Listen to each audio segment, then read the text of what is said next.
This page then, classic N64 magazine cover from back in '99, issue 33 if you're keeping score. UK's best-selling independent Nintendo mag, always had to shout about that, didn't they? Main image is some blue geezer, must be hybrid heaven, world exclusive review, and all that killer sci-fi alien action. Guff.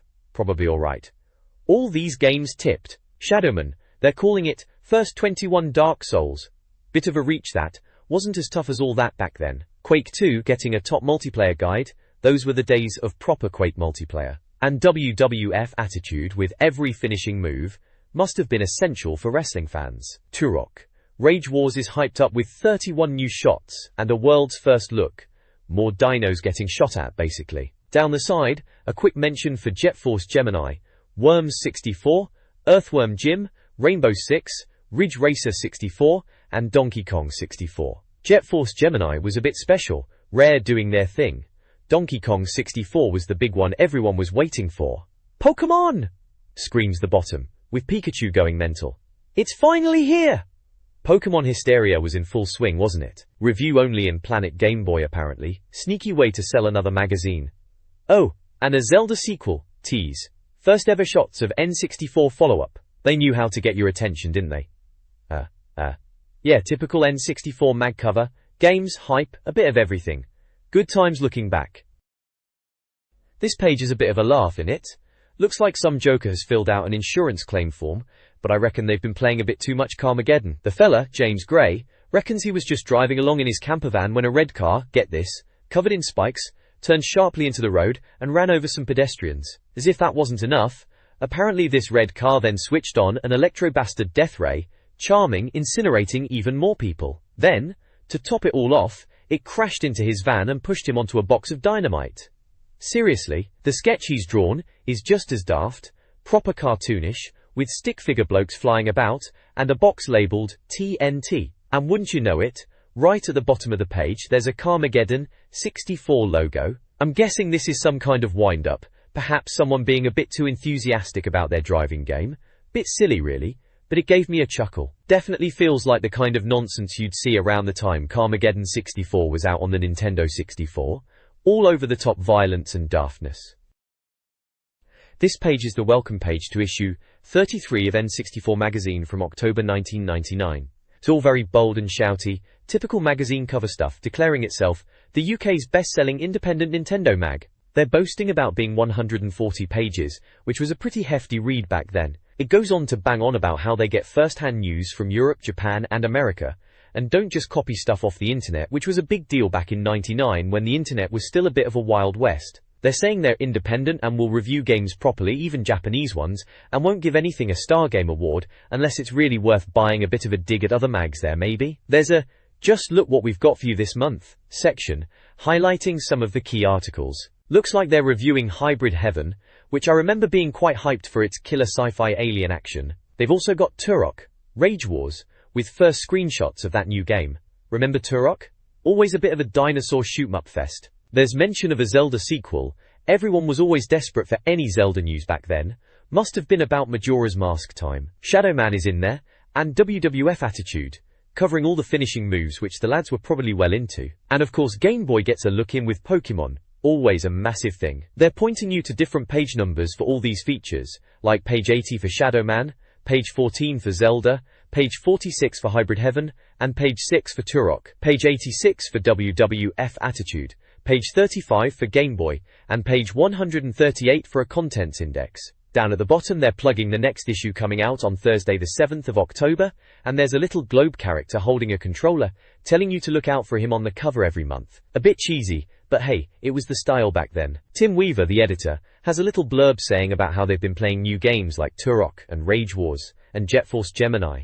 Sounds like a packed issue, to be fair. This page of N64 Magazine takes me back to '99, doesn't it? Right then, let's have a look what was grabbing our attention back then.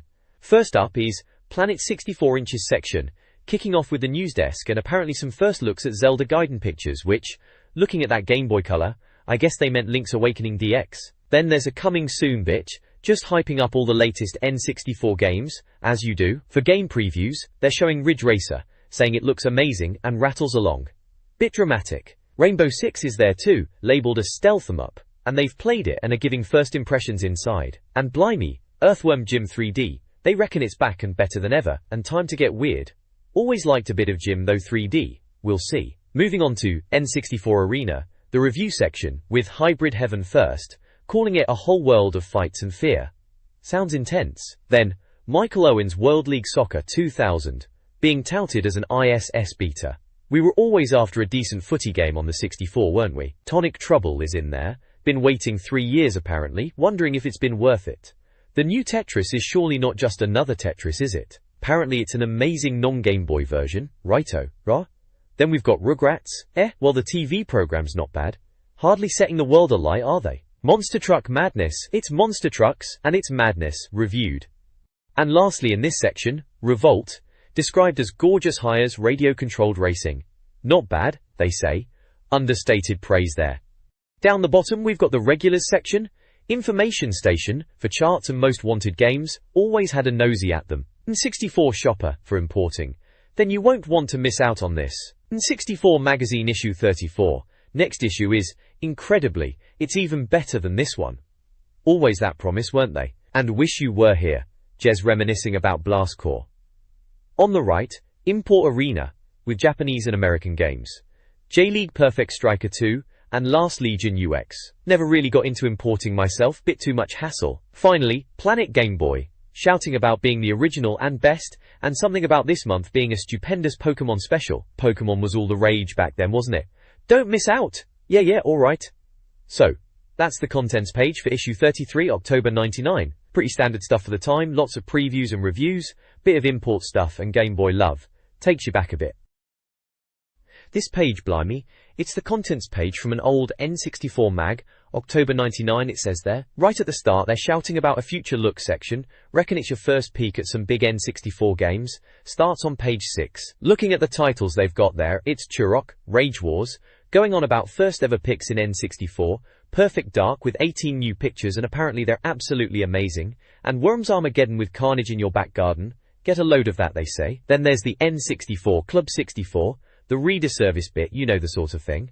They've got how-to guides for surviving Shadow Man, Large It Up in WWF Attitude, and Conquering Your Mates in Quake 2. Then there's the Club 64 mailbox answering reader questions. Looks like they're after help for Mario Kart course ideas in Help Wanted. And Tips Extra, 'cause tips are good, but extra tips are extra good apparently. Dr. Kit's Game Clinic is there, old Kitster doing his medical-style game advice, and the Nintendo hotline for Big N questions answered by the Big N themselves. Game On is about breathing new life into old games, and I'm the Best section is about Skill Club 64 Platinum asking if you're good enough, bet you weren't back then. Contact Directory to contact other readers and sell your tat, and the directory for every N64 game ever reviewed and rated must be a long list. Back issues and subscriptions, to avoid missing an issue, and get free gifts too. And right at the bottom, Missing in Action, to discover where your favorite game characters went. Elsewhere on the page, there's a review section they've called Special Investigation. Bit dramatic, isn't it? They're reviewing Hybrid Heaven, been watching it for 2 years, and they're finally asking if it's any good. And Jet Force Gemini, they say we've ruddy well played it. Looks like they have a picture of that dog character from Jet Force Gemini. Yeah, standard contents page really. Bit of everything to tempt you in to read the full magazine. This page is previewing some of the new N64 games coming out at the time. Looks like Turok, Rage Wars is the big focus, boasting about its bloody multiplayer. They've got a little info panel giving you the specs, like cartridge size and player count, and it's slated for release on the 19th of November. The reviewer's having a bit of a laugh at the Warhammer weapon in Turok, calling it rubbish. Perfect Dark is mentioned, getting an 8 out of 10, and Warren's Armageddon scores a solid 10. So yeah, that's what they're showing off on this page. This page, right then, it's a bit of a preview for Turok, Rage Wars in N64 Magazine, back in October 1999, can you believe it? They're saying Acclaim, who made it, are alright but maybe not quite up there with GoldenEye or Quake 2 for multiplayer deathmatches. Apparently, Turok Rage Wars is a bit different from Turok 2, because they've ripped out the single-player story bit and just left in the deathmatch. They call it a glorified training mode, which sounds a bit cheeky. Dolly. It's all about multiplayer really, head-to-head stuff against your mates. You can apparently tear heads off computer-controlled opponents to practice, and there are power-ups and extra weapons to unlock. They're going on about how destructive the weapons are. mentioning tech bows, shotguns, grenade launchers, and some weirdo thing called the inflator. Then there's this chest burster weapon, where you can infest someone with alien larvae. Proper gruesome stuff. They seem to be quite chuffed with that. Each weapon has a B button function too, so the shotgun gets a quad fire mode, and the emaciator spits out blue well, you know. They say there are 17 characters to pick from, including Adon, the Raptor, and even Turok himself, but each character can only use some of the 22 weapons, which is a bit of a faff. They reckon it's to make you choose your character and weapons carefully. The graphics are supposed to be good, well-lit levels and all that, and they were playing 40-minute deathmatches. Mental. The computer opponents were a bit daft in the version they played though. Mental.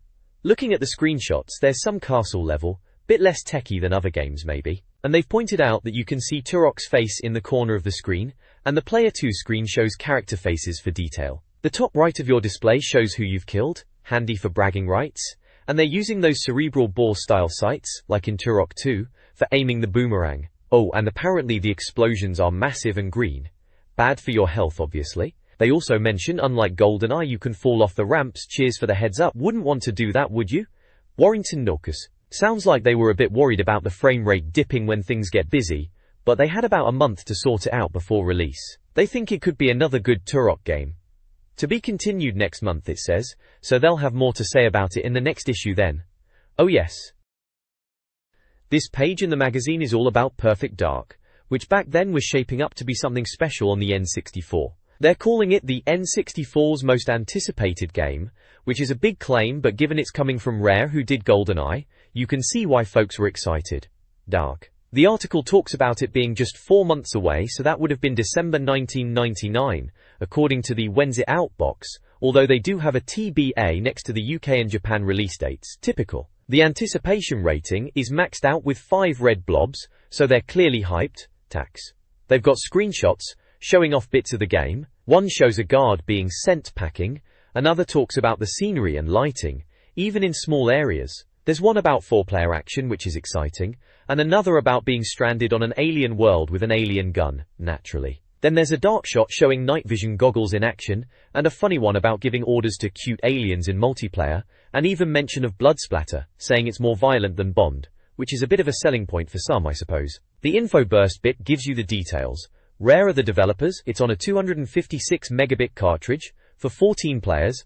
Memory pack, rumble pack and GB pack are all a yes, and expansion pack is TBA. They mention you can map your own faces onto characters using the Game Boy camera, and the GB pack, which they say is the most astonishing feature. Bit of a gimmick maybe, but sounded cool at the time. They also mention weapon selection is like Turok 2, and the improved reloading animation, showing Joanna Dark actually loading ammo. They talk about scanning objects for info, like they mentioned in issue 30, and mention searching airplane cockpits and getting orders not to kill unarmed civilians, and echoes of GoldenEye, naturally. They also saw Joanna battling a hovering spaceship outside a window in the Datadyne building, using computer terminals and switches to do things like turn off the lights. Sounds like they're throwing everything at this one.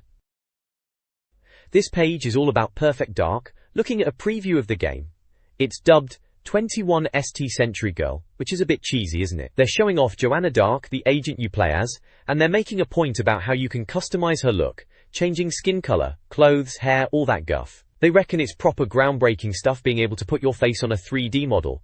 Remember blowing your mind at that sort of thing back then? There are a few screenshots dotted around. One shows you can look out of windows and see a skyscraper skyline, which they thought was pretty impressive back then, though they do joke she's not quite as pretty in the game as she was on their July cover. Another shot mentions the John Woo-style double-gun mayhem. GoldenEye comparisons were everywhere, weren't they? Error. And another one highlights a weapon select being like Turok, and how easy it is to use. There's a bit about ammo clips sliding in with a satisfying click, and a scene from the intro which they think is a beauty. They also mention vehicles laying into you, and auto-aiming guns that are aimed for the groin. Charming. Another caption says you can make out a guard's innards being sprayed against the wall, bit much maybe. They are banging on about fully customizable controls, lighting effects, and pushing crates. They're clearly excited, saying there's not enough room to detail everything, and they can't wait to get a finished copy, and it's only 4 months away. Ah, simpler times. October 99 this is, so Christmas was probably going to be dominated by this if you had an N64, wasn't it? This page is a first look at Worms Armageddon on the N64, from Infogrames. It's being called a gaming classic, which might be pushing it a bit. It's Worms after all, but it was always a laugh. They've gone with Vigilante Invertebrate as a tagline, which is a bit much really. There are screenshots showing the classic Worms gameplay. You know, cartoonish violence with exploding sheep and bazookas. One screenshot shows an airstrike, and they're joking about dead worms. Typical Worms humor, I suppose. Another bit mentions death explosions being bad news and soft landscapes, which is spot on. There's also a comment about a floating goat and the Uzi being good for personal justice, so it seems like the usual weapon silliness is present and correct. The infoburst bit says it's coming from Infogrames.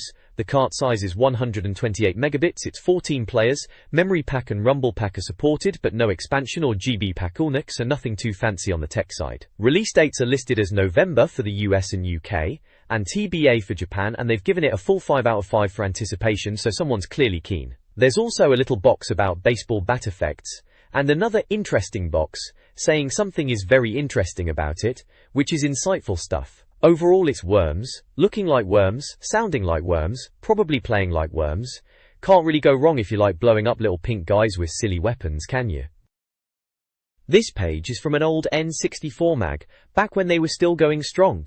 It's got a feature on Worms Armageddon, can you believe it, still going with those slimy blighters. The headline screams Armageddon in big orange letters, so they're really selling it. There's a few screenshots from the game dotted around. One shows a worm stuck in a giant shoe or something, another shows a worm about to use a jetpack, classic Worms humor I suppose. They're all little snippets of gameplay action, showing off the cartoonish violence and the destructible landscapes. The screenshots have little captions in speech bubbles, things like, worm versus worm the way nature intended it. And you have to make allowances for gravity and wind direction when curling a shot. You know, the kind of tips you'd expect. The reviewer is talking about how it's the first Worms game on a Nintendo console since the Game Boy one, which he calls fairly dodgy. Bit harsh, but probably true. He mentions all the old favorite weapons are back, like bazookas, cluster bombs and exploding sheep, plus some bizarre new attacks. He's saying the N64 pad gives better control than the PC version, which is a decent point actually. The N64 controller was alright for precision. Roots. He goes on about the turn-based combat for up to 4 players, strategy and marksmanship and all that. Says experienced players will be digging in and building backboards, which sounds about right if you were serious about Worms back then. He also mentions the one-player game being tricky, because the computer worms are supposedly clever. He ends by saying it looks great already, with chunky and smooth cartoon graphics, and reckons it will be one of the N64's best multiplayer games. To be continued, the very next issue, so they are clearly going to do a proper review later on. Overall, it's a first look preview, not too gushing but seems optimistic about the game. This page from N64 Magazine looks like we've got a bit of a scoop about the next Mario game, or rather, Mario for the Dolphin, which we now know as the GameCube of course. Seems old Shigeru Miyamoto himself has let slip that Mario will be a launch title for the new console. Apparently they reckon Mario and Luigi have got a bit too cutesy over the years, so they're planning a bit of a change of direction for the plumber, making him a bit more grown-up or something. They're even talking about changing Matz's classic V sign, with some daft ideas floating around the office like Mario pulling out a flick knife, or Luigi with shotguns, which sounds a bit mental, even for them. There's also talk of a 2-player mode, and maybe even co-op. Someone called Motes reckons Luigi might even be the main character in this one, which would be a turn-up for the books, wouldn't it? Anyway, the magazine seems to think this dolphin thing is a bigger deal than we first thought, and with not much else on the horizon for the N64 in 1999, apart from rare stuff, they reckon Nintendo are pushing hard to get the Dolphin out by October 2000. They mention Acclaim and Infogrames are already on board, and some industry spies in Japan are saying it's looking likely for late 2000. So yeah, the hype machine is starting to crank up for this new console, and Mario on a Dolphin, whatever that ends up being. This page is from an old issue of N64 Magazine, back when print mags were still a thing. Right then we have a section called Shortcuts, which seems to be a bit of a mea culpa about a Shadowman competition question cock-up. They're running another one though, where you can win a Shadowman backdrop and video. Sounds like a bit of damage control, eh? And then there's a quirky piece about Mario Kart 64, about some American company making a rear seat entertainment system for cars with a 6-inch screen. Bit daft really, who needs that? Just give the kids a Game Boy and be done with it. Carsa. NSIXY more is just them blowing their own trumpet about sales figures, saying they sold loads of magazines, nearly 83,000 copies, because of us, the readers. Well, good for them I suppose. Bishawoo. The big news seems to be about Space World, Nintendo's own game show in Tokyo. Will's being sent over to grab screenshots and info. They're hyping up a whole host of top titles, and mentioning Zelda Gaiden on cartridge. Zelda on the N64, that was always something special. They say it's coming out next year for us PAL folks. They've got a list of games they're expecting to see at the show, calling it On Cart. Let's have a look at this list. Okay, so On Cart includes Zelda Gaiden, which they said is on page 14, Super Mario RPG 2, Donkey Kong 64, Custom Robo, Perfect Dark, Mini Racers, Daikatana, On and Off Racing, and Winback. On the other side, there's Top Gear Hyperbike, Mother 3, Jet Force Gemini, Kirby 64, Excitebike 64, Mario Party 2, Baku Bomberman 2, Destruction Derby 64, Gauntlet Legends, and Road Rash 64. Blimey, that's quite a lineup, isn't it? A few decent titles in there. Perfect Dark and Jet Force Gemini were always ones to watch, and another Mario Party always went down well with mates. Daikatana though, John Romero's big promise, wasn't it supposed to be amazing? We'll see about that one. They're saying there's no sign of Metroid or Dolphin stuff yet, Dolphin being the GameCube of course, and they're having a dig at the PlayStation 2, calling it a PlayStation 2 beta. Always got to have a pop at Sony, haven't they? Oh, and there's a bit about Zelda returns to Game Boy. Apparently there's a new Zelda Game Boy game called Zelda Fushigina Konomi that's Mystical Tree, in English. They reckon it might have something to do with the Deku Tree. Nintendo are supposedly working on 3 new Zelda games for the Game Boy, and this one is being developed by Flagship, with gameplay by Capcom. Capcom doing Zelda, that's a bit different. Rumors are it could be like the old NES and SNES Zelda games, which would be ace if true. Always good to have a Zelda on the go. This page then kicks off with some Planet 64 news. Remember when they said the Game Boy Color would hook up to the internet? Mad in it. And you'd be downloading MP3s onto the N64's 64DD to make your own personal music player. Right, never happened, did it? Oh. Then there's something about Howard Lincoln at Nintendo stepping down, and some baseball fella from the Seattle Mariners might be taking over. Don't know much about that. But the real meat is, first shots of Zelda Gaiden. Stop press. First pics of the sequel to Ocarina of Time, which was massive at the time. They're saying if you're wearing a hat, hold on to it. Bit dramatic. Apparently young Link can ride a Epona, which you couldn't do in Ocarina. And there's a sundial thing to mess with time. One of the screenshots looks like a Goma, you know, that big spider boss from Zelda. Intriguing, they reckon. Full details next month, cheers Will? Warrior. Oh, and there's the N64 quiz as always. 50 quid prize money this time, 50 quid's worth of questions apparently. And you can win Argos vouchers. Questions are all about N64 games, like what game you can use fish food in, where to find Bertha Ballistics, and what game had missiles spreading their orangey glow. Classic stuff. Last month's winner was Josh Ellis from Bradford. Good on him. And there's the usual entry details. Send it to Dr. Octopus at the magazine in Bath. Right then, let's see what's next. This page of the magazine is all about new Game Boy accessories, proper retro stuff now. Looking back at the GameStar Essentials, it's a pack of add-ons, mains adapter, rechargeable battery and a pouch. They're taking the mickey slightly about the pouch being worn around your waist, not exactly the height of cool, but practical for keeping the screen scratch-free. Then there's the GB wallet, just a wallet for your Game Boy, basic but does the job, and it comes in funky colors apparently. For squinting at that tiny screen, there's the light magnifier. They seem a bit dubious about it, mentioning distortion, and the only real use case is playing Pokemon under your duvet. Moving on, there's Pass the Pokemon, which is a Pokemon version of that old game Pass the Pigs. You threw rubber pigs around, now it's Pokemon and you get points based on how they land. Bit odd really, but hey, Pokemon was massive. Next up is the vibrating Pikachu. Apparently it vibrates for ages. Reviewer seems a bit creeped out by it, especially by the texture. Says it's like a fluffy upholstered zombie. Right then, finally, there's the Pokemon Evolution Pack. Models of Rattata and Raticat. They mentioned Tommy are bringing out more of these Pokemon figure sets so you can collect the whole evolution line. Starting with Bulbasaur and ending up at Venusaur, that kind of thing. Seems like a fun idea to have them all lined up. And at the bottom, there's a competition to win all these GameStar Game Boy accessories. All you had to do was answer how many Pokemon there were. Simple times. This page then, let's have a gander. Right, we've got Jason Moore's collector tips for the N64. He's going on about how it was easier to find games back in the day, the early 90s.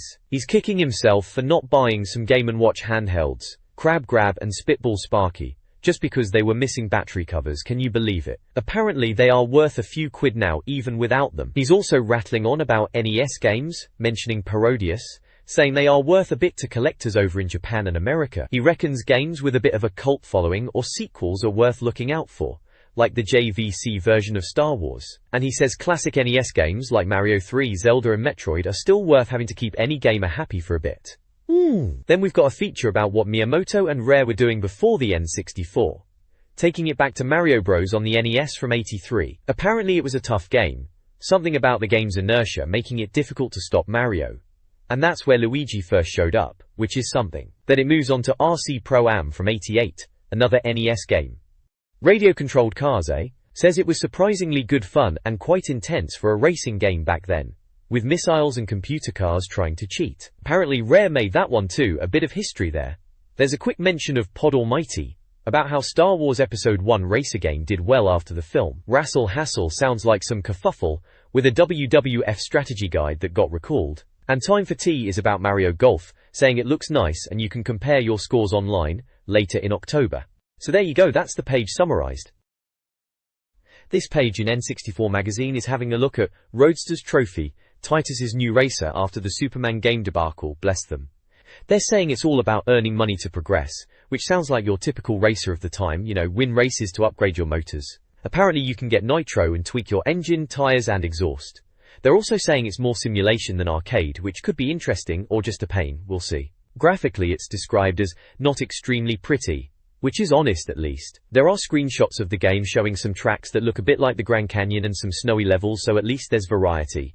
In the Quick Jump 2 section, they're teasing a few other bits in the magazine, like Battlezone, Donkey Kong 64, Hot Wheels, and something called Ear to the Ground. So typical mix of stuff coming soon on the N64 then. According to the info burst, Roadsters is coming out in October, and they're even giving it a decent anticipation rating, so maybe Titus has pulled something decent out of the bag this time. This page is all about Rainbow Six coming to the N64, and they're making a big deal about it, even comparing it to Metal Gear Solid, saying, "Pah, this is the real deal." Bit much, isn't it, Taos? Apparently it was a PC game first, all about stealth and tactical planning, dealing with drug barons and all that. Red Storm are bringing it to the N64, and they've even chucked in levels from the Eagle Watch PC expansion. They got to play a 70% finished version, and reckon there were a few control issues and the tactical planning bit wasn't quite working. But the secret missions were still intriguing. They mention you get to plan your soldiers' entry points, split them into teams, and pick their weapons, even night vision goggles and stun grenades. Sounds a bit like hard work, all that planning. Fuck eh. There's a Q&A bit. They say there are 12 missions, but because of all the tactical planning, it should be enough. Gameplay is all about raiding villas, underground bases, and even a terrorist-filled European Union building, rescuing innocent amusement park goers from radical Marxists. Sounds very 90s action film, doesn't it? They are pushing the stealth angle, saying it's proper stealth, and one-shot kills are a thing, so no room for mistakes. Multiplayer is in, 2 players split into teams, but they admit it needs a bit of work. Any good is it? Sort of.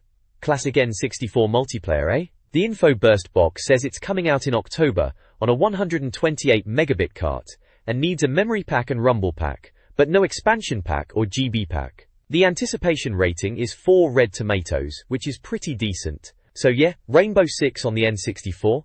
Could be alright, could be a bit fiddly with all that planning nonsense though. We'll see. This page kicks off with a look at Ridge Racer 64. Blimey, another one, eh? Apparently it's Namco's Ace Driving series finally making it to the N64. They're saying it's a mix of the first 2 PlayStation Ridge Racers but with some N64 specific bits thrown in like new tracks and cars, which is a decent enough idea I suppose. The big news seems to be a 4-player mode which they reckon runs smoothly. Good on them if they manage that.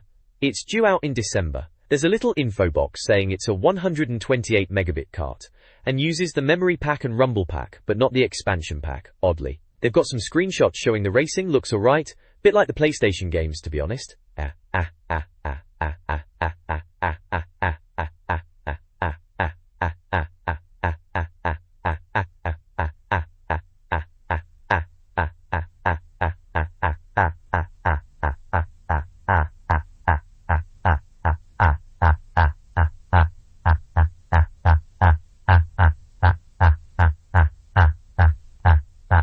Seems like it's been in development for ages, but they're saying they want to make it as good as possible as Rayman is their big mascot, like Mario for Nintendo apparently. It's coming out in October. They reckon it's more action-packed than other 3D platformers, with bits where you race spiders and slide down staircases. Sounds a bit different. The info box is pretty similar to Ridge Racer, 128 megabit cart, memory and expansion pack, Rumble Pack 2. The screenshots show Rayman in some colourful looking levels, and some sort of robot enemy. They seem pretty keen on it, reckon it's gotta be better than Tonic Trouble, which wasn't exactly a high bar to clear, was it? They're teasing the next issue will have more on Rayman, so we'll see what that's like then. The next page has a gander at Gex 3, Deep Cover Gecko. Sounds like they're trying to polish up the old Gecko after the last outing. They reckon it looks a bit better than the predecessor, which is probably not hard. The fog in the first one was a right pea-zooper, wasn't it? Level design and camera are still question marks though, typical for these 3D platformers back then. It's a Crave job, 256 megabit single player only, with memory and Rumble Pack support, but no expansion pack. October release penciled in, and they're cautiously optimistic. Then there's Battlezone, which is being pitched as some bizarre mashup of Boyzone, Quake and Command & Conquer. Right then, apparently it's first person, but you're also in charge of vehicles and troops. Cold War setting but on the moon. Bit far-fetched even for games, eh? Crave are doing this one too, 128 megabit, 1 or 2 players, memory and Rumble Pack yes, expansion and GB Pack no. October again. They seem quite perked up about the tactical side of it, and blowing sideburns off. You're commanding troops and vehicles, and there are robots marching about on the moon ready to be shot. Sounds a bit bonkers but could be a laugh. This page of N64 Mag is all about Donkey Kong 64, looking at some new screenshots of Rare's latest ape adventure. It's another batch of screens from what they're calling a Top Ape Fest. Sounds a bit much, doesn't it? There's talk of a robot fish that doesn't look too friendly, and climbing trees and swinging from vines, which are going to be a big part of the game. They're also showing off Chunky Kong, who's a big lad, no mistake, looks like he could cause some trouble. Warren me. It sounds like they're really pushing the sub-games, with mentions of Scale Extric Racing, which they said was fun at E3, and Minecart Racing, bringing back memories of the old SNES Donkey Kong Country games. There's also a monkey version of Wave Race 64 mentioned. Bit much, isn't it? In the Q&A section, they're confirming there are 5 Kongs to control. Donkey, Diddy, Tiny, Lanky, and Chunky, each with their own abilities and moves, like Banjo and Kazooie but with apes, I suppose. Apparently, each level has barrels with Kong faces on them which give special abilities to the matching Kong, and access to new areas. They are also saying there are loads of sub-games for each Kong, like Diddy's Minecart Ride, Tiny's Scale Extric Race, and Donkey Kong firing himself out of cannons. Sounds like a bit of a mixed bag if you ask me. They are promising plenty of enemies too, like Kremlings, rats, moles, mechanical fish, and even a giant bomb-chucking Jack-in-the-Box.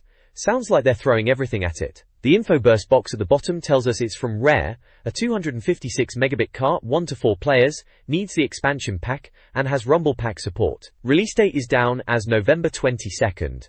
They are really hyping it up with the anticipation rating, all those little orange balls are filled in, and they've even got a go thing at the end. A bit over the top really. They're comparing it to Banjo-Kazooie, but with bananas instead of jigsaw pieces, and golden bananas instead of musical notes. Sounds like more of the same from Rare, to be honest, maybe too much.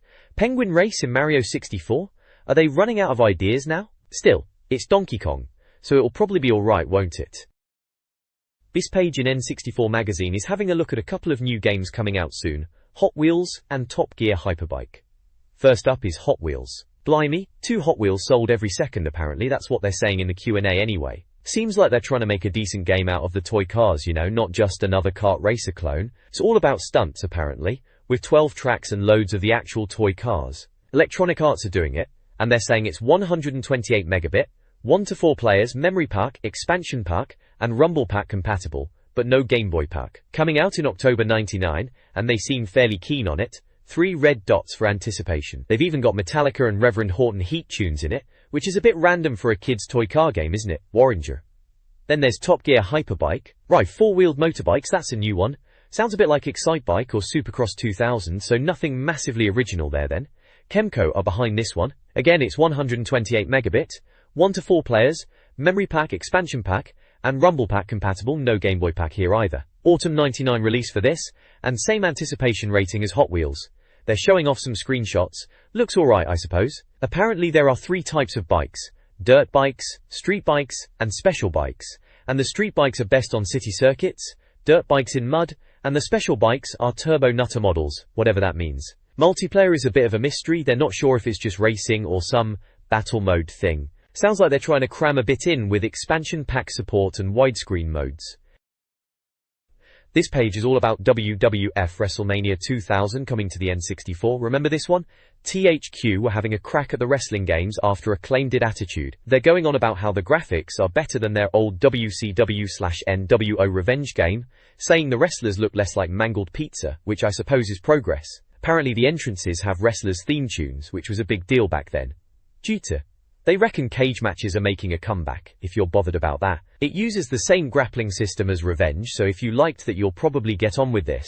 They mention loads of moves and weapons, typical wrestling game stuff really. See, there's a little Q&A bit where they admit it doesn't look quite as good as WWF Attitude, saying it's a bit more blocky, but it's faster. The energy bars work like Revenge, Spirit Level and all that, and they're comparing it to Mayhem, another wrestling game, saying it'll be close. Sounds like Mayhem might look a bit flashier, but WrestleMania will be solid if you were a Revenge fan. Down the side there's an info burst box with the usual details: 128 meg cart, up to 4 players, memory and rumble packs, but no expansion or GB pack. It's due out in November here and in the US, but Japan is still waiting for a date. Anticipation rating is 4 out of 5, not bad. So yeah, looks like a decent wrestling game if you were still into them on the N64 by '99. This page then, right, kicks off with a bit of a news roundup. An Ear to the Ground it's called. Sounds like they've got wind of Winback finally getting a Japanese release, and they're still banging on about a Metal Gear Solid game for the N64, can you imagine? With 4-player mode no less. They're also musing about Driver coming to the N64 from the PlayStation, which was a big deal back then on the PS, but they're wondering if it will run properly. Apparently Castlevania 64, or Special Edition as they call it, hasn't gone down too well in the States, saying it's just the same as the first one, bit of a downer that. And then there's the usual rumour mill, something about Conquer 64, possibly becoming Jet Force Gemini, bit of a strange one that. Oh, and they mention Alone in the Dark is coming to the N64, and Game Boy, which was a proper old school horror game from back in the day, before Resident Evil and all that. Then there's a preview for Earthworm Jim 3D. Blimey, Jim in 3D, who'd have thought it? Apparently it's been in development for ages and they've completely redone it. They're making a big deal about the new 3D camera, saying it's much easier to play, and a bit like Banjo-Kazooie's. They've got a Q&A bit where they explain the story, something about Jim getting knocked on the head, and collecting marbles in his brain. Typical Jim really, bonkers. The levels sound pretty mad too, disco zombies and Elvis apparently. And they're even talking about baked bean rivers in one level. You couldn't make it up. They seem to quite like it though, saying it's fun and crazy, and technically impressive, and no fogging, which was always a bonus back then. They're promising a full review next issue. And there's a picture of Jim dressed as Elvis, naturally. This page is a preview from an old N64 magazine. Looks like they're doing a special investigation on Jet Force Gemini. Blimey, remember that? They're going on about how they've played it and reckon it's the game of the year so far, which is a bit strong, isn't it? It's got a big title splashed across the page, Jet Force Gemini. There are a few screenshots showing some action with the characters blasting away at baddies, and some kind of gooey monster thing. Down the side there's an info burst box with all the game details. It's from Rare, naturally, and it's a 256 megabit cart, so pretty big for back then. It's for 1 to 4 players, and uses the memory and rumble packs, but not the expansion or GB packs. Looks like it was due out around October. With a bit of a question mark over Japan, they've given it a full 5 blobs for anticipation, so they were clearly quite excited about it. The text bangs on about how Rare are being all secretive and stuff, but reckon Jet Force Gemini might just be something special, especially with Donkey Kong 64 and Perfect Dark also on the way. They're calling it a beefed-up marriage of Mega Man and Galaxians, which is a bit of a weird comparison, but they seem to be saying it's really polished and enjoyable. They're posing the question of whether it's better than GoldenEye, which is a pretty bold claim back then. Sounds like they were proper impressed. We'll see about that, eh? This page from the magazine, right, is having a proper look at Jet Force Gemini, which was a big deal at the time on the N64. It's headlined How It Works, and it's like a special investigation thing. Poor internet. They're going through the characters. First up is Vela. They say she might look a bit knobbly-kneed, which is a bit harsh, but apparently she's brilliant because she can swim and open up secret areas. And get this, her pigtails move when she runs. Very important detail that, eh? Next up is Juno, described as butch and brave and love-resistant. He's got body armor, and can wander about in molten magma, which sounds useful in certain situations. Kukuk. Then there's Lupus, the dog. Surprisingly, they say he's got the most abilities. Not only can he hover, but he can also turn into a battle tank and even a tank boat. Tank boat, brilliant. Gameplay-wise, in single-player, the idea is to get to the center of the Y shape of the game with each character, and then you can replay other bits using their skills. They even say no wonder Rare had to change the characters into adults. Bit of a dig at the character designs then. Multiplayer's covered 2 deathmatches and 2-player coupe. It flips to a first-person viewing co-op, which they reckon takes getting used to in third person but is good anyway. And sub-games, they mention Wipeout and Micro Machines style games, calling them brilliant. They also mention Unit Trust, which are these gem things, 100 of them gives you an extra life, and Mizar tokens which unlock sub-games and other stuff, including a machine that turns Juno and Vela into ants. Ants sounds like a typical Rare game, bit bonkers but fun. This page delves into the world of Jet Force Gemini, doesn't it? It's having a proper look at some of the gameplay mechanics in Rare's shooter.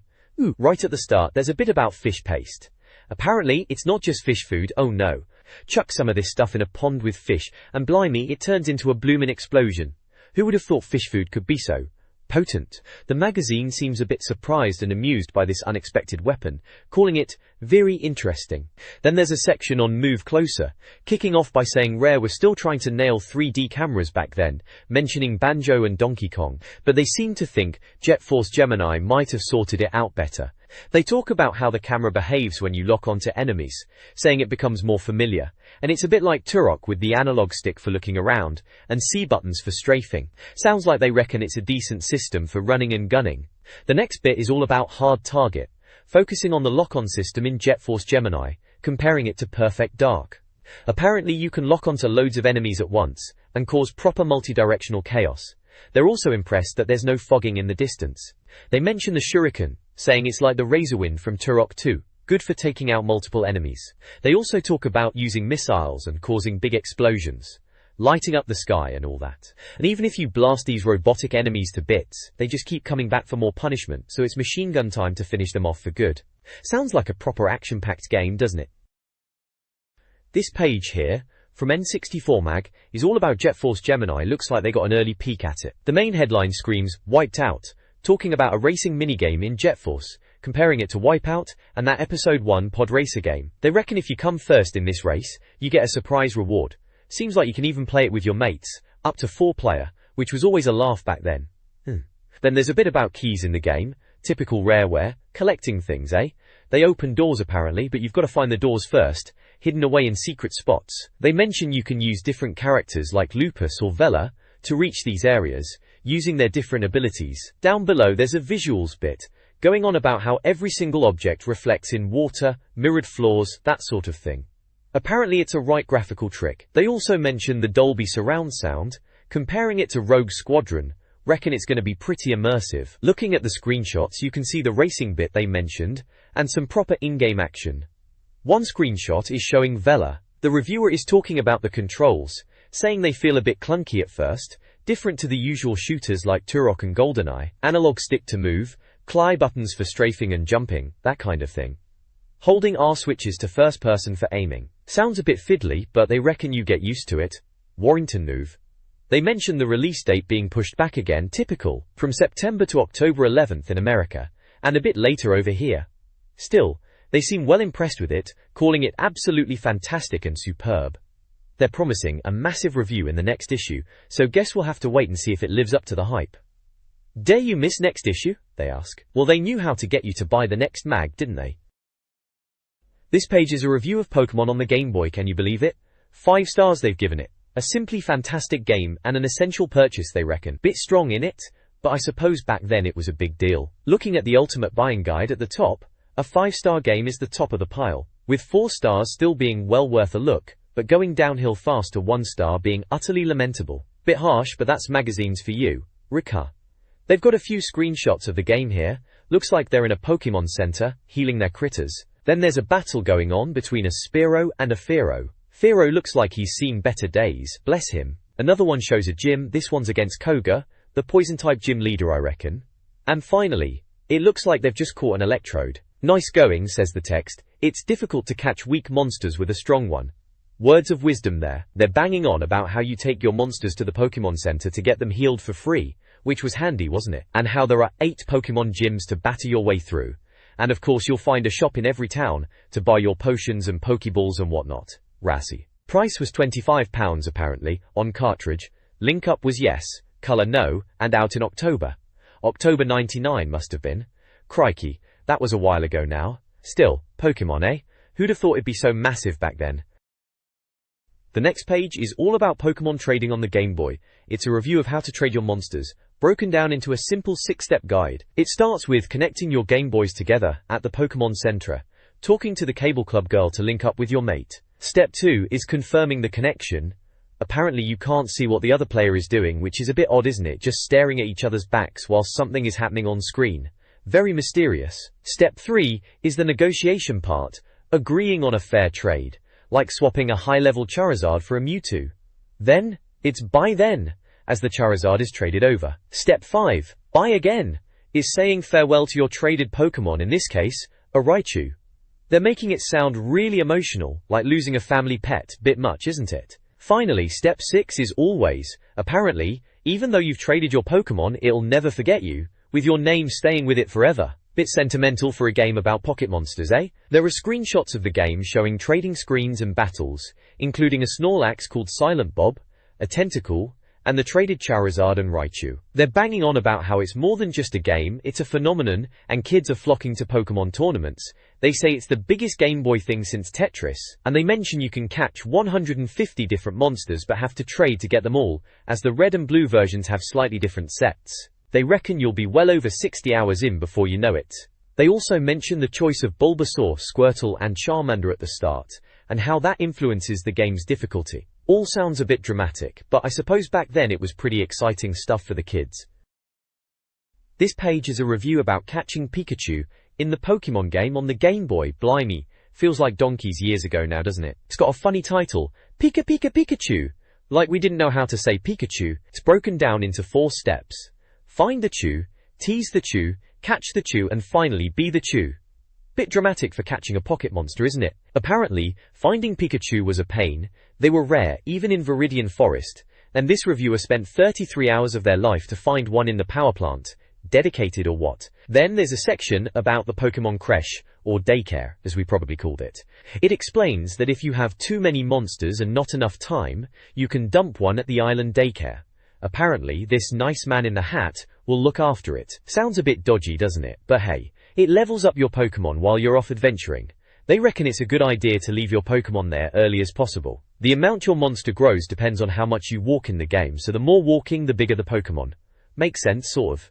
Yakudo. They also mention the turn-based combat, and how you never know which 4 moves your opponent will have. Keeps you on your toes, I suppose. And apparently there are loads of towns, bosses, mini-quests and hidden buildings, more encounters than you can shake a stick at. Right at the end, it talks about beating all the bosses to get to the Indigo Plateau, and then the Elite Four. Classic stuff. They're even teasing Pokemon Gold and Silver coming to the N64, which were pretty good to be fair. Overall they gave it 5 stars, and called it essential. Strong words for a Game Boy game back then, wasn't it? This page takes us back to a review section, and it's all about Pokemon on the Game Boy. You looking at me? It asks. Cheeky. It seems to be discussing the original Pokemon Red and Blue games. It talks about trainer battles being your main source of income, and mentions the Pokemaniacs, describing them as geeky Pokemon enthusiasts. They reckon these Pokemaniacs aren't that tough to beat, which is probably true if you've got a decent level team.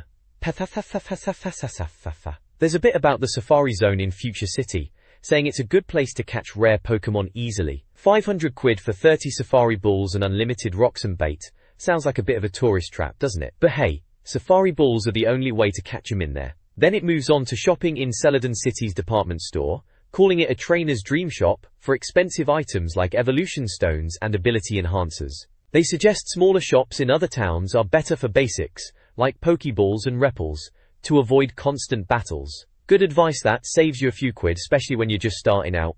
Borington battles. Finally, it mentions the legendary one-off Pokemon encounters like Mewtwo, Zapdos, Articuno, and Moltres. They're saying you might miss them if you're not paying attention. They highlight a battle with Zapdos which they named Silent Bob, the Snorlax, and it sounds like it was a tough fight even for them. Our last save was about 2 hours back. Damn, they say. Been there, mate, we've all been there, losing hours of progress because we were too cocky. Overall, it's a fairly standard look at Pokemon Red and Blue, reminding us of the basics and some of the key bits to watch out for. Pretty nostalgic stuff, really. This page in N64 Magazine is all about Pokemon tips and tricks, proper guide stuff back in the day. Right at the start, it's telling you to save your game before battling rare monsters like Articuno and Moltres. They are showing off the stats for Articuno freeze type, and Moltres flame type, you know, the legendary birds. There's a little player profile too. Player Martin apparently, who's got all 8 badges, and a full Pokédex showing off a bit, weren't we all back then? Then it's on about Mew, the mythical 151st Pokemon. Says here the only way to get it in the US and Europe cartridges was by cheating with an action replay. Bit cheeky that. Apparently in Japan they had it at some Space World event a couple of years back.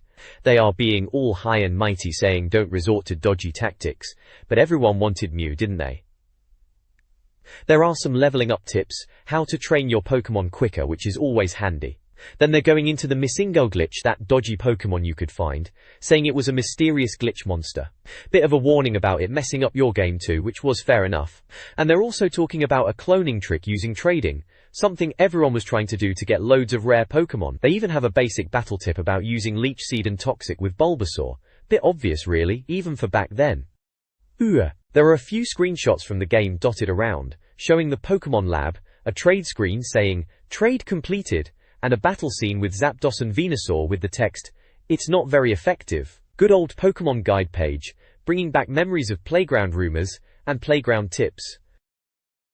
This page from the magazine, right then, takes us back to the Game Boy days. We're looking at a Planet Guide page, must be tips and cheats for a few games knocking about at the time. First up, Zelda DX, that's Link's Awakening on the Game Boy Color, isn't it? They've got a couple of tips, one for keeping Marin with you, remember her? And a way to get some bonus music, classic cheat code stuff.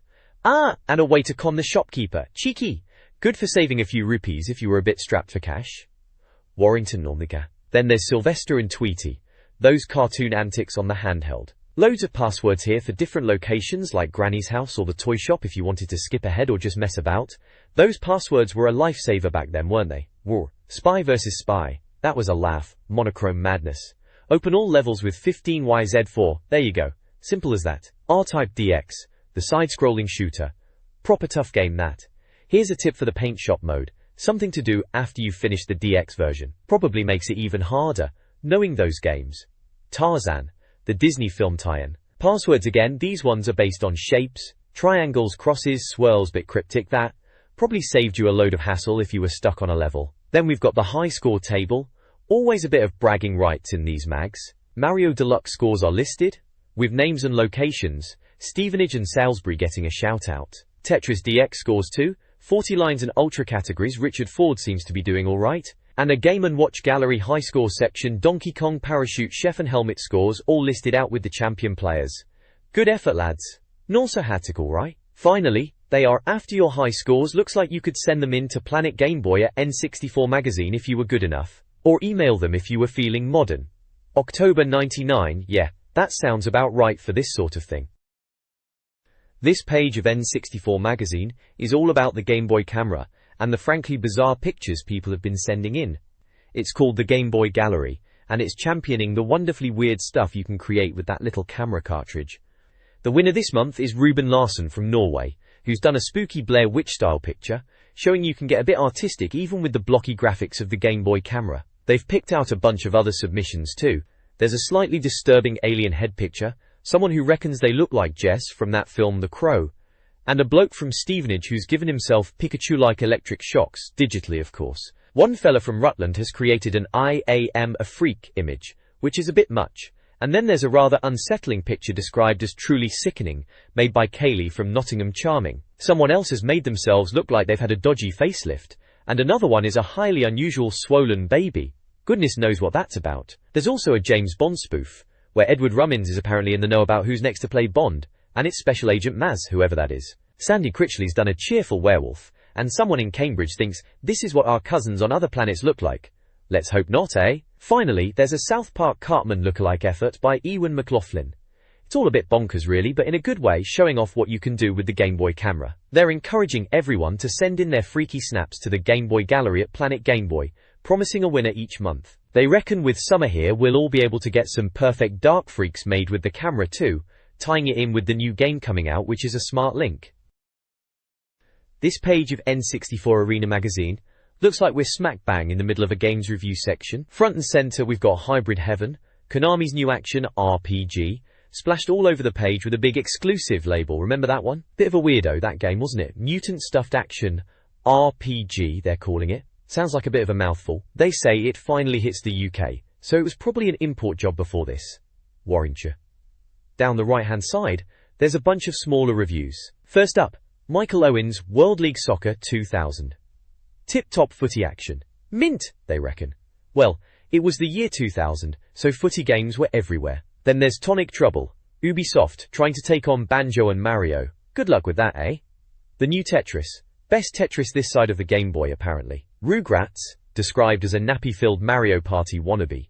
Charming. Monster Truck Madness. Madness in monster trucks. Right then. Revolt. Micro Machines or Penny Racers, they're asking, trying to figure out what it is. And finally, Last Legion UX. Hudson bringing giant robots and huge guns. Is it any good, they ponder? Well, is it? We'll have to flick to page 70 to find out. At the bottom we've got Perfect Striker 2, updated IS-98 for the Japanese market, and a reminder to visit Import Arena for games they're playing in America and Japan. Always tempting to see what goodies were out across the pond.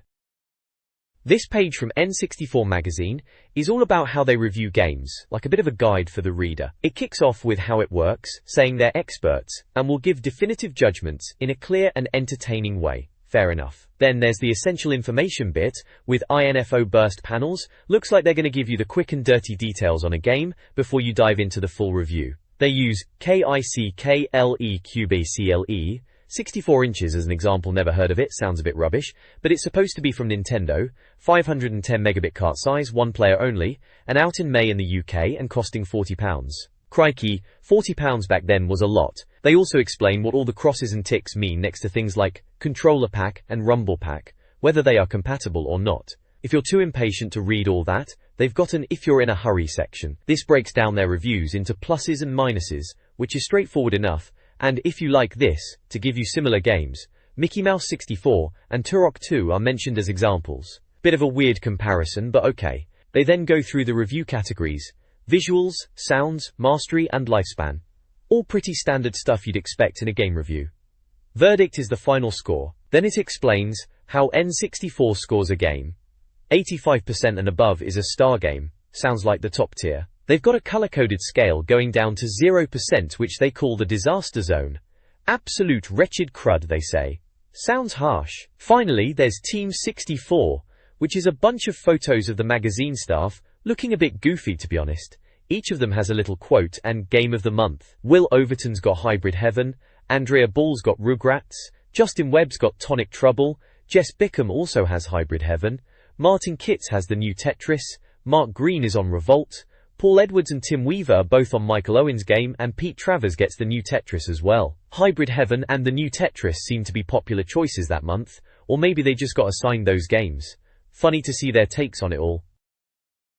This page then, in N64 Magazine, we're having a gander at Hybrid Heaven. Seems Konami are trying to mix action and RPG together. Reckon it's going for the story thrills like Shadow Man, remember that one? Right at the top there's a previously an N64 bit, so they've been banging on about this game since issue 26 apparently. Something about Booyaka. They're saying if you've got the expansion pack for your N64 it'll work, but it'll cost you. And the high resolution mode is a bit jerky, so they recommend sticking to normal resolution, which is smoother. Sensible advice that. Atla. Loads of screenshots dotted about with little captions.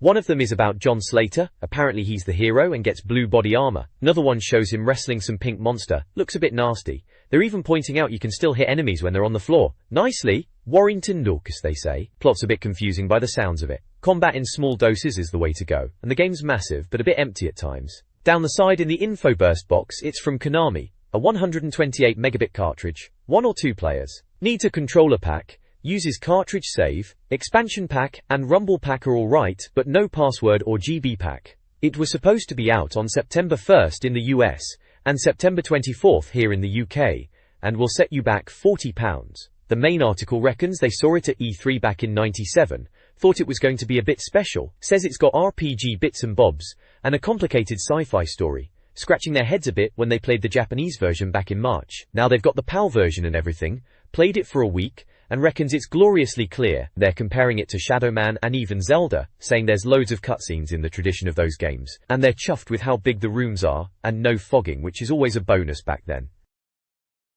The next page in the mag is all about Hybrid Heaven. Right, this was one of those games, wasn't it? Japanese made, which always meant it was going to be a bit bonkers. Apparently it's not just run and gun, there's some deep stuff in there too, like a love story and all that philosophical guff about what it means to be human, and whether these alien hybrid blokes should be conquering us. It talks about a bloke called John Slater and his girlfriend, which sounds a bit like a dodgy action flick from the 80s. And these hybrids are supposedly amazed that a normal human can mess up their plans, which is a bit daft, innit? There's also mention of Anna Moody, who they made to have a mothering personality, which sounds a bit creepy to be honest. Looking at the screenshots, it seems like your typical late 90s 3D graphics, a bit blocky but you could tell what was going on. There's one bit where some geezer is saying, yes, this is where our life starts.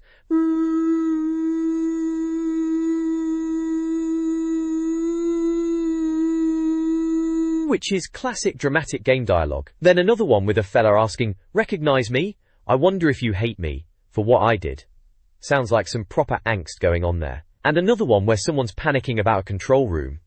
The reviewer's having a laugh too, calling some pod things baby hybrids and doing a yuck noise. Charming. And they reckon this Mr. Bros character is disturbing and scary, a bit like Tim, whoever Tim is, probably some bloke in the office. Finally, there's a line about a personality crisis alert and being a test tube grown mutie, which sounds like a bit of a tough life. They even sneak in another Tim reference there, so maybe Tim's having a rough time of it. Anyway, Hybrid Heaven? Looks alright, suppose we'll see if it's any good when it actually comes out. This page in N64 Magazine, issue 33 it looks like, is having a proper look at the combat in Hybrid Heaven. Remember that odd wrestling RPG? It's titled Final Fight, and it goes through the basics and advanced options. Under the basics it starts with movement, saying when you get close to an enemy you automatically enter combat. Then it talks about power up, explaining the power bar at the top of the screen. Apparently when it's full you can pull off more damaging attacks and combos. Sounds like a standard fighting game mechanic, doesn't it? Then there's fists and feet, which is about pressing A to attack, and then choosing punch or kick, and mentions different moves depending on your stance, like a middle kick. Defense is next, covering step, counter and guard options when attacked, and how guarding boosts your limb defense. Fair enough, it's trying to explain what is quite a unique combat system for the time. Moving on to advanced options, the first is throwing. It says pressing R lets you grapple and throw enemies with wrestling style moves, which sounds a bit bonkers for a sci-fi game. Weapons are up next. Apparently, you can pick up one-shot weapons like flame shots, ice shots, hurricane shots, and ion shots, with the ion shot doing a hefty 400 points of damage but being rare. Sounds a bit unbalanced, typical. Back. Defensive measures mentions defensive items to improve your stats, health, and defense, which are always handy. Finally, surprise attack talks about attacking from behind for an advantage, which is just common sense really. Overall, it's trying to break down Hybrid Heaven's combat system, which was a bit of a weird beast, wasn't it? Mixing turn-based menus with real-time movement and wrestling moves. It was certainly different. Whether it was actually good is another question, but at the time anything a bit different on the N64 was worth a look. This page goes into building your character in Hybrid Heaven on the N64. Right then, so for offense, it's saying the more you whack enemies with a certain limb, the stronger that limb gets, so it causes more damage. Defense is the same idea, but for blocking, use your arms to guard, and they become better at it.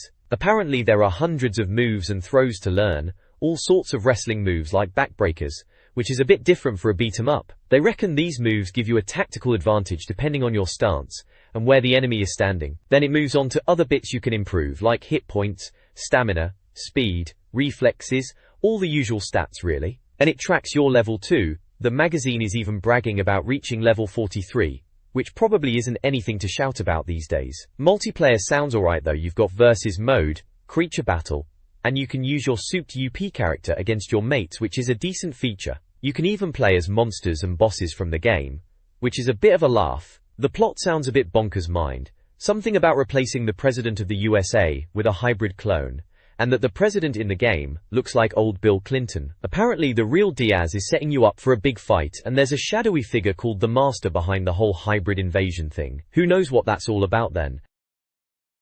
This page from N64 Magazine, probably from '99 looking at it, dives into level 4 of Hybrid Heaven, the Clone Factory.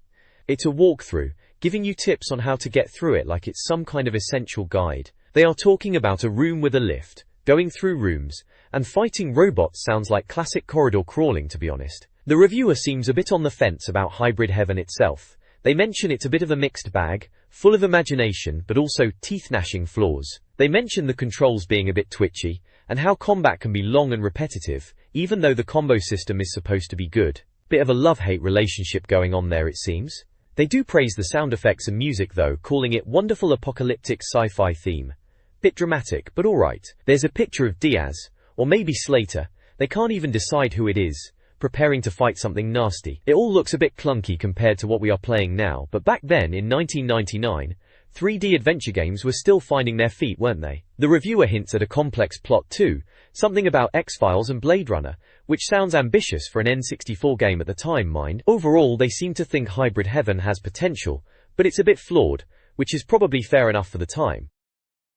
This page in N64 Magazine, right? It's all about tackling a big boss in Hybrid Heaven, that Konami game. Remember that one? They're calling this big fella Bros, and apparently he's a bit of a gloating mad scientist type. The article walks you through the encounter, step by step, showing screenshots of how to navigate his evil trapdoors and dodge fire-breathing monsters. It looks like the trick to beating him is to use his monster siblings' fire breath against them, which sounds a bit cheeky, doesn't it? They've got numbered pictures showing you exactly what to do, from getting him to trigger the trapdoor, to dodging flames and leading monsters into the fire. Very helpful if you were stuck, I suppose.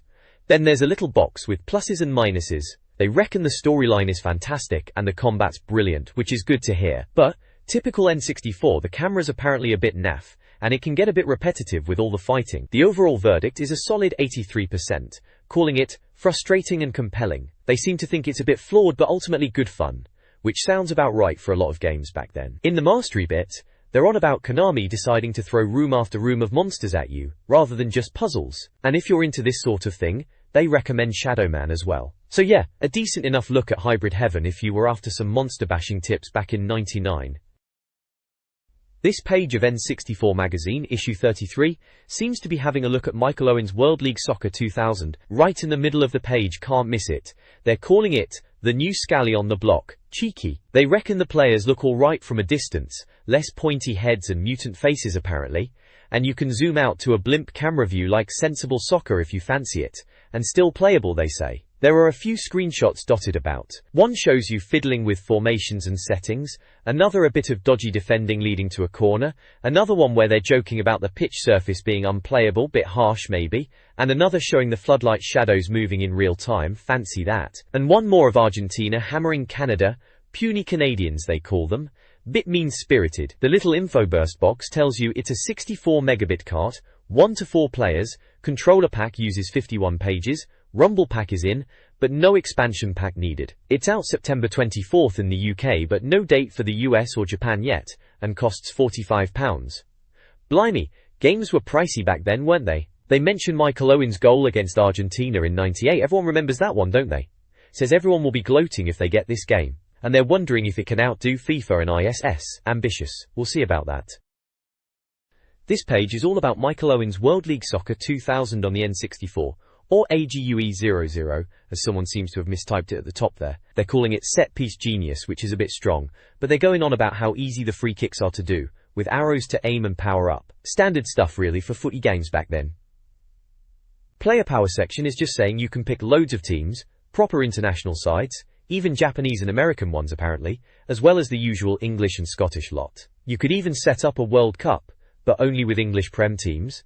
Bit of a weird restriction there. They're banging on about proper player names, which was a big deal back then compared to some of the dodgy player names you used to get, and having a dig at ISS because you couldn't change them back if they were wrong. Subtle.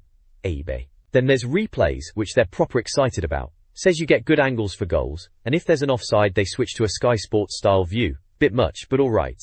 You can even watch from the ref's view, linesman's view, or even from the striker's or goalie's perspective. Sounds like they were going all out on the replay options. They've even got a picture apparently of Bergkamp playing against Blackburn. Proper names again, they keep mentioning that. Overall, seems like they're quite keen on this Michael Owen footy game. Not exactly setting the world on fire from the sounds of it, but decent enough for a kickabout on the N64.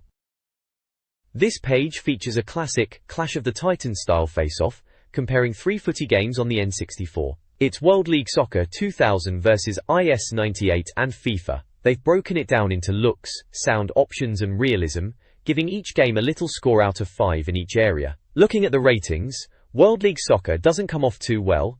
Seems it's a bit rough visually, and the commentary isn't up to much, scoring only 3s for looks, sound and options, with a 4 for realism. N98 seems to be the favourite here, bagging a 5 for looks and realism, and 4s for sound and options. Sounds like the slicker game visually, with better gameplay. FIFA, on the other hand, gets a mixed bag. Looks are marked down, only a 2 for realism, which is harsh, but it gets a 5 for sound and options. So FIFA's got the atmosphere, but not the on-pitch action apparently.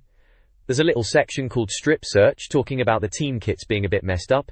Arsenal in a Denmark-style kit and Blackburn in an odd Ipswich-style thing, bit of a weird one that. Down below, under visuals, the reviewer reckons World League Soccer looks sharper but is behind N98 in animation. They mention the textures aren't great and the controls feel a bit old school, PlayStation-y even, and the menu is apparently dire. There are some screenshots dotted about showing gameplay from all 3 games, nothing too exciting, just your usual 90s polygonal footy action. Overall, N98 seems to be the winner on this page, with World League Soccer looking a bit like a missed opportunity, and FIFA being decent in some areas but flawed. Seems about right for the time, if I remember correctly.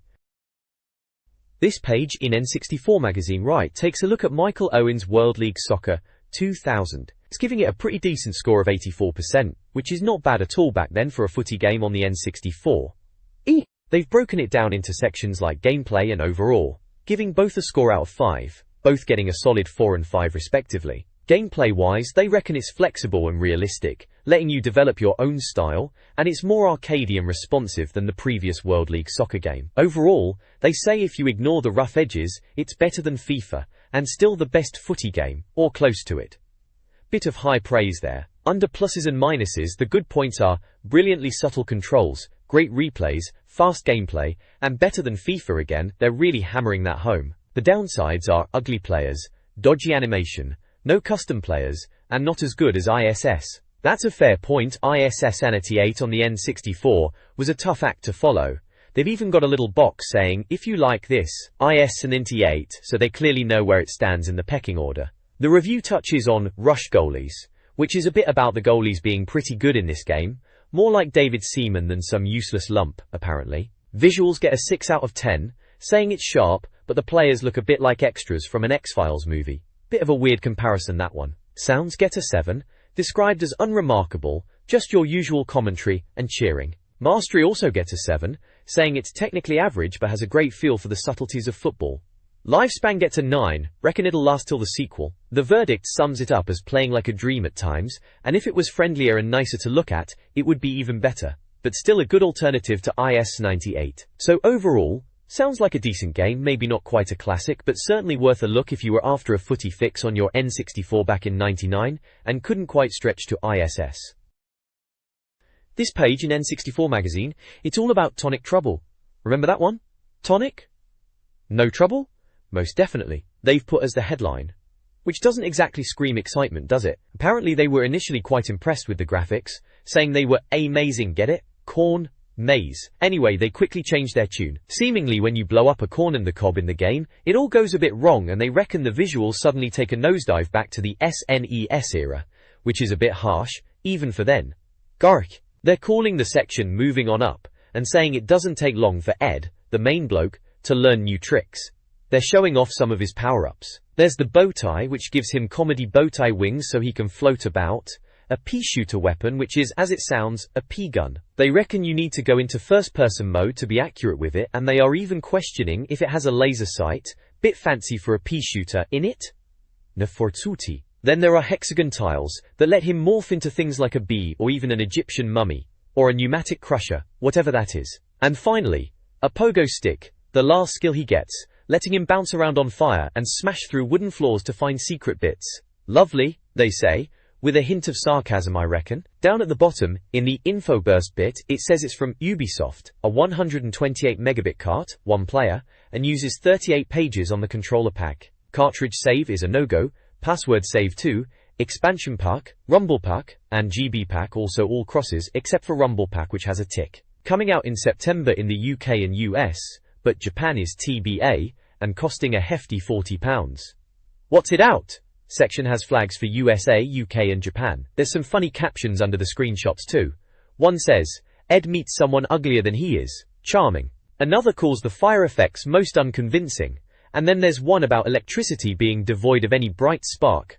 And lastly, they joke about hoping a doorman in the game will put Ed in hospital for a while. Sounds like they weren't completely sold on Tonic Trouble then, were they? This page in N64 Magazine is having a go at Tonic Trouble. Blimey, I remember this game vaguely. It was supposed to be a bit of a platformer, wasn't it? Looking at the score here, 55%, it wasn't exactly setting the world on fire, was it?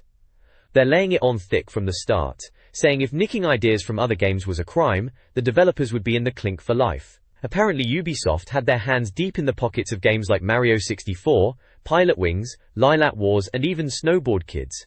Crikey, they're not holding back, are they? They reckon they couldn't find a single original idea in the whole game. Ouch. You saw. Apparently the game's central gimmick, where this purple fella Tonic can change form, is a bit like Banjo-Kazooie, but doesn't really go anywhere interesting. They're saying the level design is a bit pants, uninspired and tedious quests, just wandering around pressing switches to open doors, classic stuff but not in a good way. Ed, the main chap, he's just plodding along preset routes, nothing exciting there it seems. They mention this mastery section, saying this purple power-up is never really used properly. There's one level that's a copy of Diddy Kong Racing's Hot Top Volcano, but other than that, the abilities are wasted. Apparently there are a few Zelda-style brain teasers chucked in, including a giant cat puzzle. Sounds a bit random, doesn't it? But they say there's no real challenge, you'll just work it out straight away, because you've seen it all before in Mario 64, Banjo-Kazooie, or Zelda. Platforms that move, rocks on switches, wall targets that open doors, all very familiar, maybe a bit too familiar it sounds like. Joshua. They can't completely slate it though, saying Ed's adventures are at least relatively painless, the graphics are okay, colourful interiors, and the characters are well animated. They reckon the quirky French style might appeal to some, mentioning flying Vikings and limbless toasters. Blimey. Then they get stuck into the camera, saying it ruins everything, walls in the way, floats about, and it's just generally rubbish. Comparing it to a Mario-style camera, but executed terribly. They even got dizzy playing it. Warrington Nalsa, looking at the pluses and minuses bit, the good points are graphics aren't too bad, and fun if you switch your brain off. Hardly a ringing endorsement, is it? The bad points are dull, horrendously inadequate camera, offers around 6 hours of play, and you've seen it all before. 6 hours? Blimey, that's a weekend rental at best back then. Kame, if you liked this sort of thing, they're saying go and play Banjo-Kazooie instead, giving it a massive 92% compared to Tonic Trouble's measly 55%. They even point out that Banjo-Kazooie is where Tonic Trouble stole most of its ideas from. Cheeky. The verdict is pretty brutal, calling it a painfully average platformer, which shamelessly steals from a host of much better N64 games. Ignore it, they say. Blimey. Down the bottom, they've got a bit about Big Ed, saying he can become this pumped-up superhero type called Super Ed. He moves slowly, can't jump, but he's essential for clicking switches and ripping open bars. They reckon Tonic Trouble fails to make the most of this extra ability, but it's still an interesting little extra, nicked from Mario 64's Metal Cat Mario by the sound of it. Well, there you have it, Tonic Trouble. Sounded like a bit of a stinker really, even back then when we were probably less picky. Maybe best to stick to Banjo-Kazooie as they suggest. The next page in N64 Magazine is having a look at the new Tetris. Right away they are telling us the good and bad points. Genuine gameplay enhancements are a plus, as is a thumping soundtrack and perfect controls, and vicious multiplayer. Sounds good so far. On the downside, you can't play it on your Game Boy, which is a bit obvious, and they reckon you probably already own about 10 versions of Tetris already, which is probably true, to be fair. The info burst box gives us the lowdown. It's from Nintendo. It's a 128 megabit cart for 1 to 4 players. Controller pack is 1 page, cartridge save is a yes, password save is a no, expansion and rumble packs are a yes, but no GB packer. Unsurprisingly. It was due out in September, so around nowish, and costing £40, which was a fair bit back then. They've given it a massive green title, The New Tetris. Can't miss that, can you? They're calling it Not Crap Shocker, which is a bit of a backhanded compliment, isn't it? Apparently Tetris updates tend to be approached with caution, because Tetris is already perfect in it. They say this version is surprisingly good, and addresses the mistakes of Capcom, Seta, and even Nintendo's previous attempts to update Tetris. Bit harsh on them, but alright. The review talks about new shapes in Magical Tetris and Tetrisphere, and reckons, the new Tetris brings in tactics and revised scoring. They're banging on about making a 4x4 square of blocks and getting bonus lines. Apparently golden monosquares are where the big points are, which sounds interesting I guess. They mention marathon and 4-player modes, And some garbage sending feature in multiplayer. Seems pretty standard stuff for a Tetris game these days. They say unlocking wonders of the world as backgrounds is a bit of alright, and there's a new soundtrack and the music is outstanding. Bit keen there, aren't we? They also mention being able to slam down pieces by pushing up on the D-pad, which is handy.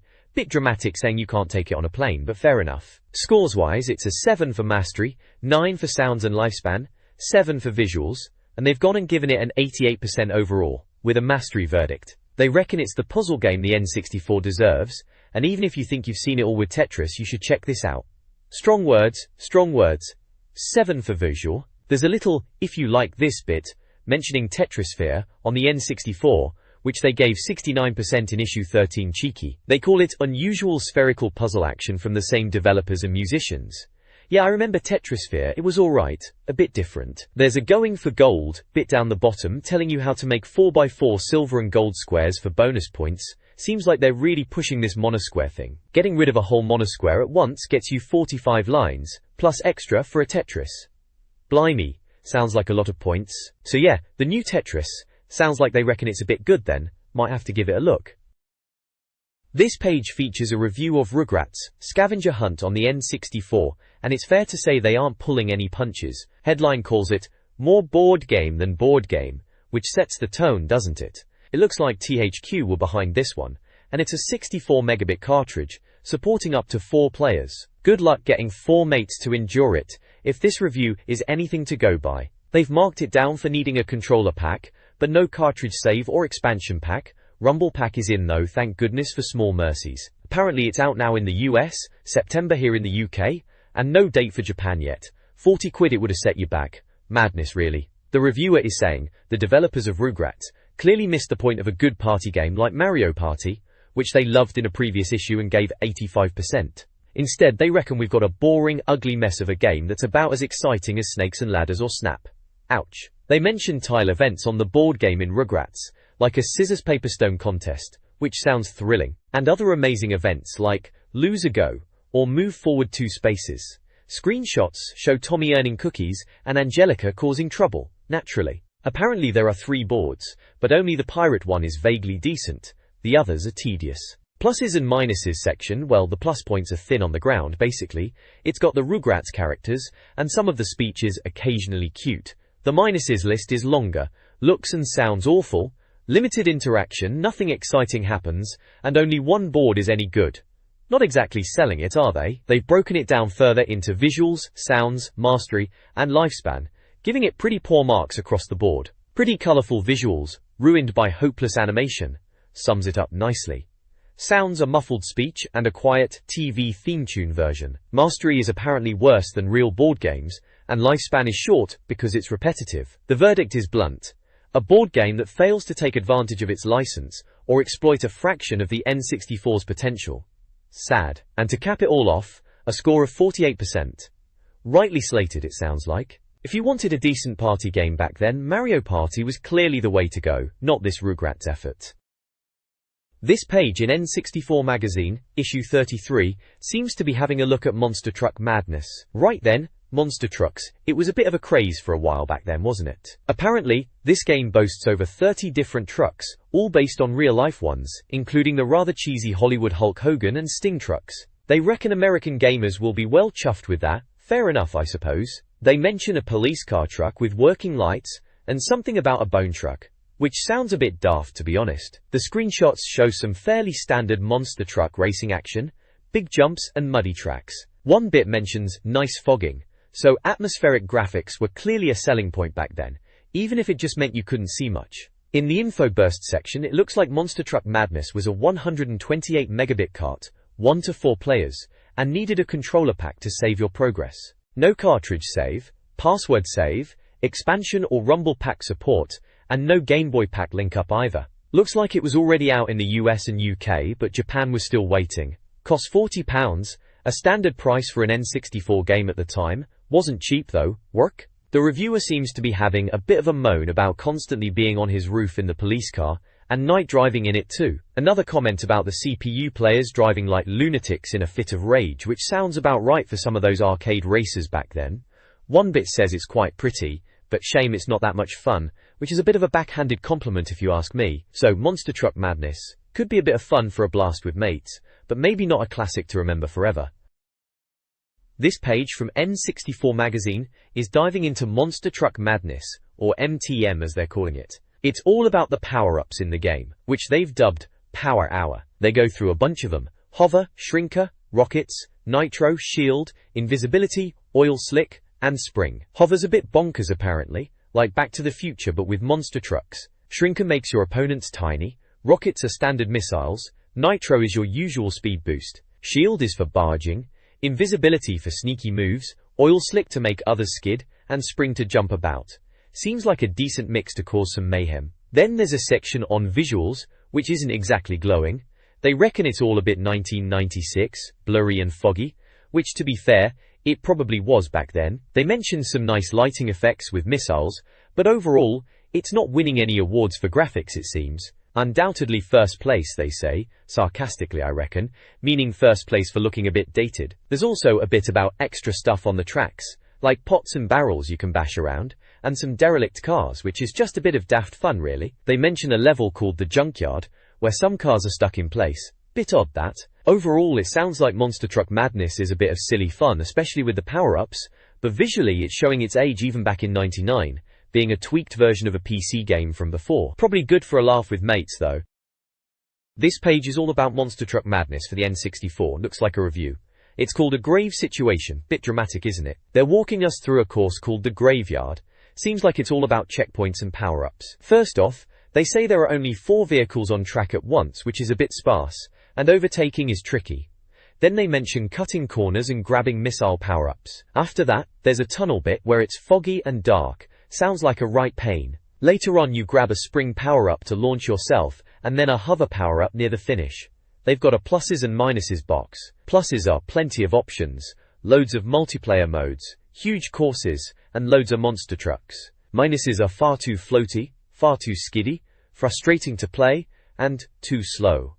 Sounds a bit of a mixed bag then. There's a bit saying if you like this, and it recommends Beetle Adventure Racing on the N64.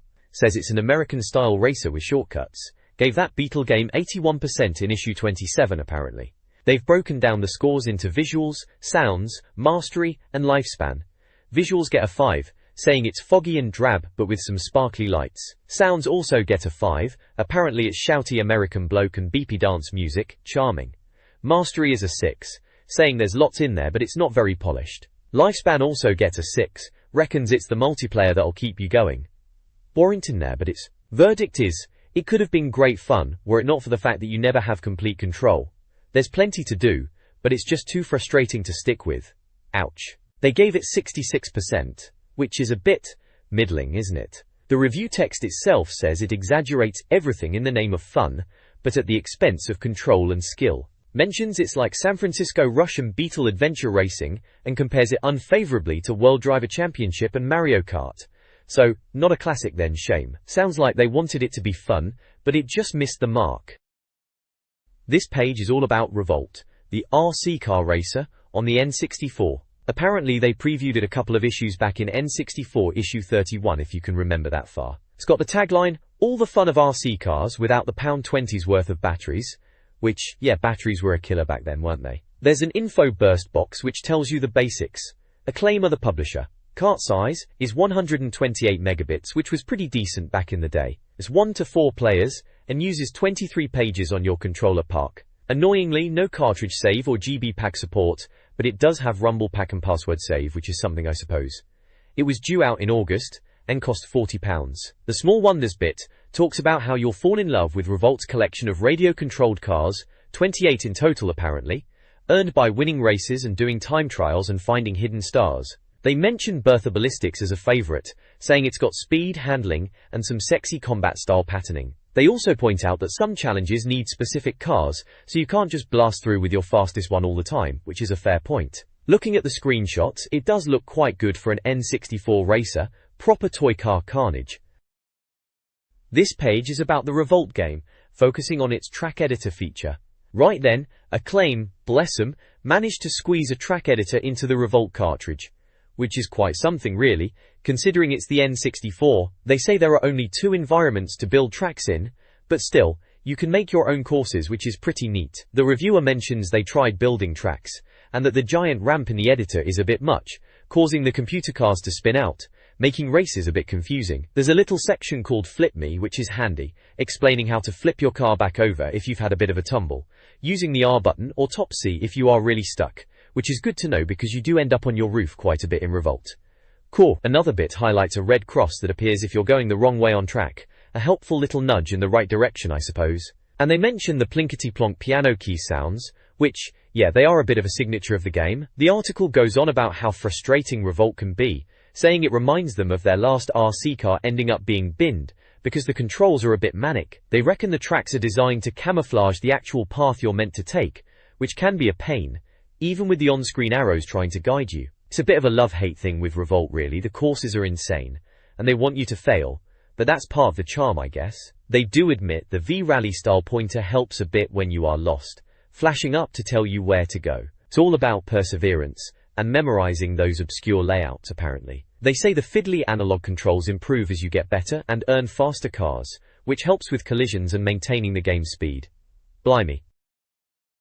This page in N64 Magazine, issue 33, they're having a look at Revolt, that RC car racing game. 73% they've given it, which is a bit lukewarm really, not exactly shouting from the rooftops, is it?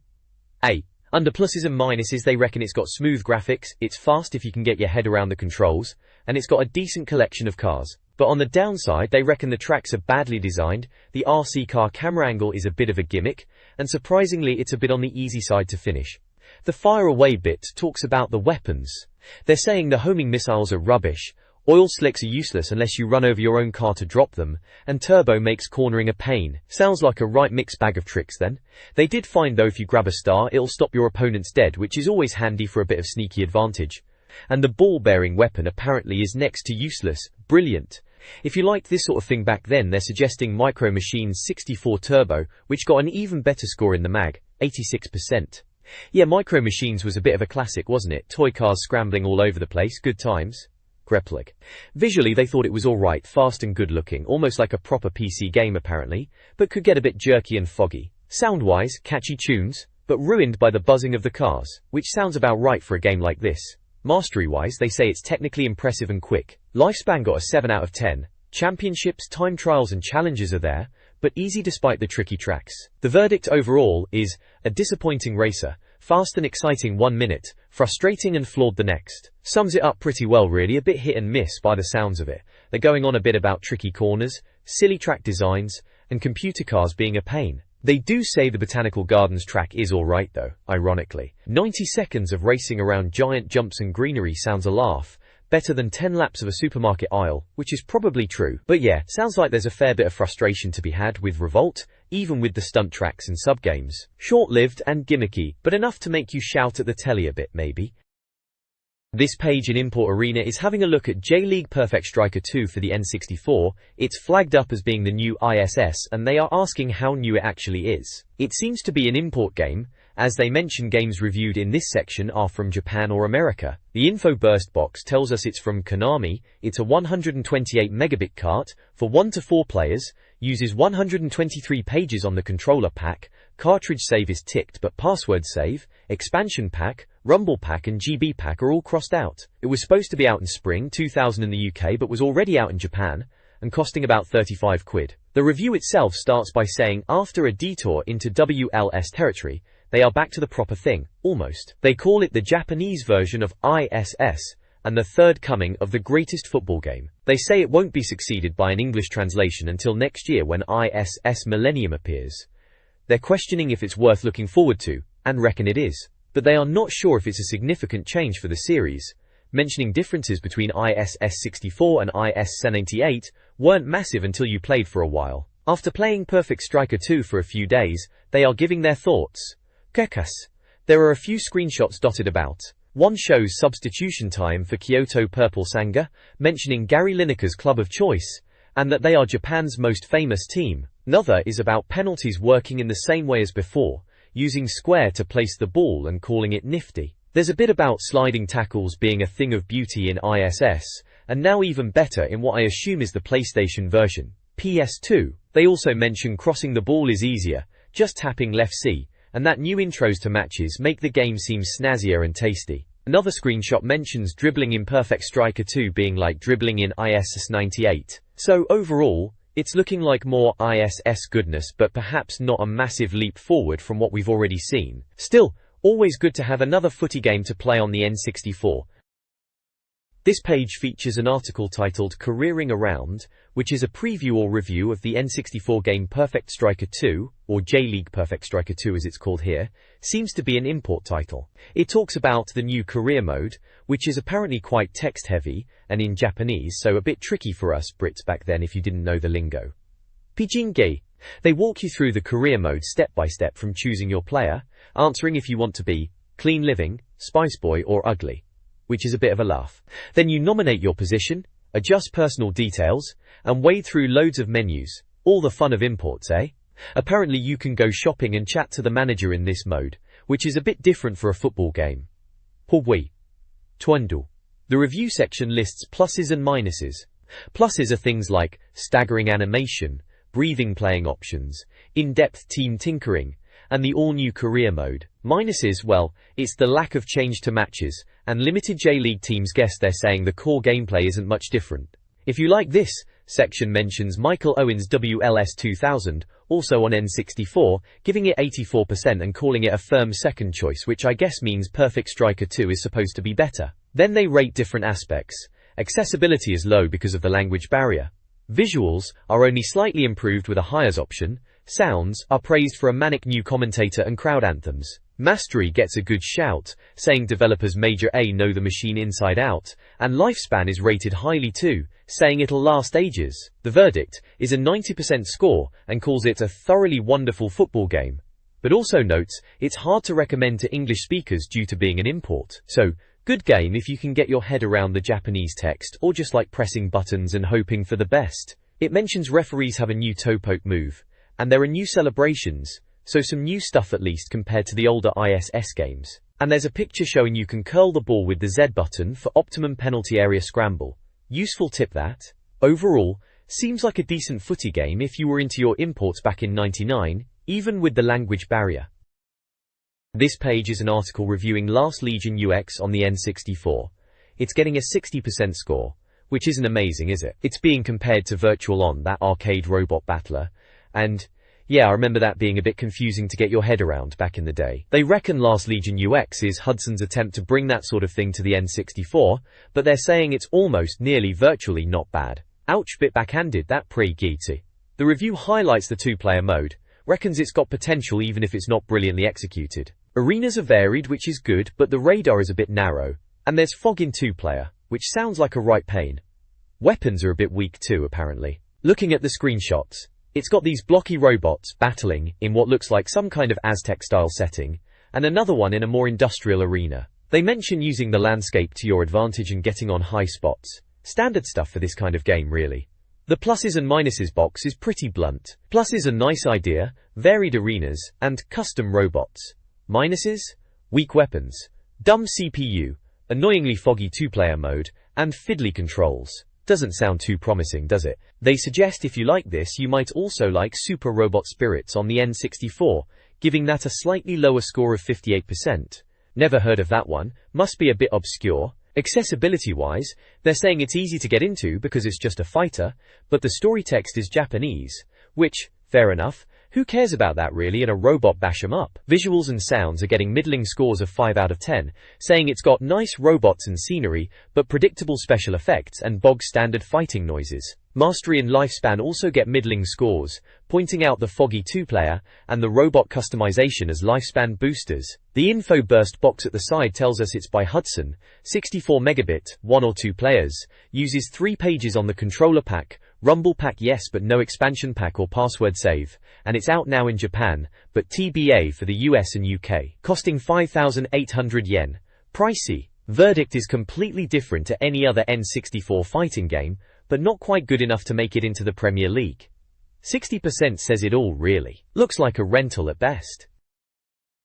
This page from Club 64 Magazine, yeah I remember this, It's all about getting the most out of your Nintendo 64, isn't it? The main thing jumping out is Shadow Man looks like that's the big game this month. Says something about not missing a single secret, so they're really pushing that guide. Then down the side, you've got the usual sections. Mailbox, where readers get to have their say, probably moaning about something or other. How To is about getting better at WWF Attitude and Quake 2, showing off to your mates classic stuff. Help Wanted section, I bet that's people stuck on games and asking for tips. Whoa. Tips Extra, just general tips for all the latest games, always handy. Then there's Dr. Kit's Game Clinic, bloke in a lab coat, solving your gaming problems, bit of a laugh really. Nintendo Hotline, for Command and Conquer hints, that was a big strategy game on the N64 for a bit, wasn't it? Game On, probably showing how to get even more out of your favorite games.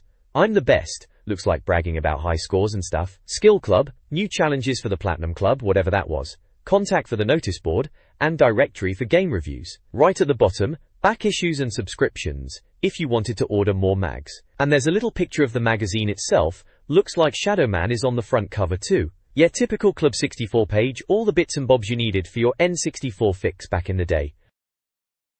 This page in Club 64, the mailbox section, kicks off with a reader wondering about the Zelda 64DD add-on, and if it will come on a standard cartridge instead. Someone called Robert Birds from Stockport reckons we might get a Zelda DX-style game, or even a Sonic & Knuckles-style pluck-through cart, but either way, he thinks we're missing out on some good gaming. Ed, the editor, reckons Zelda Gaiden, which is presumably Ocarina of Time, is coming on cartridge, and the 64DD is looking less interesting.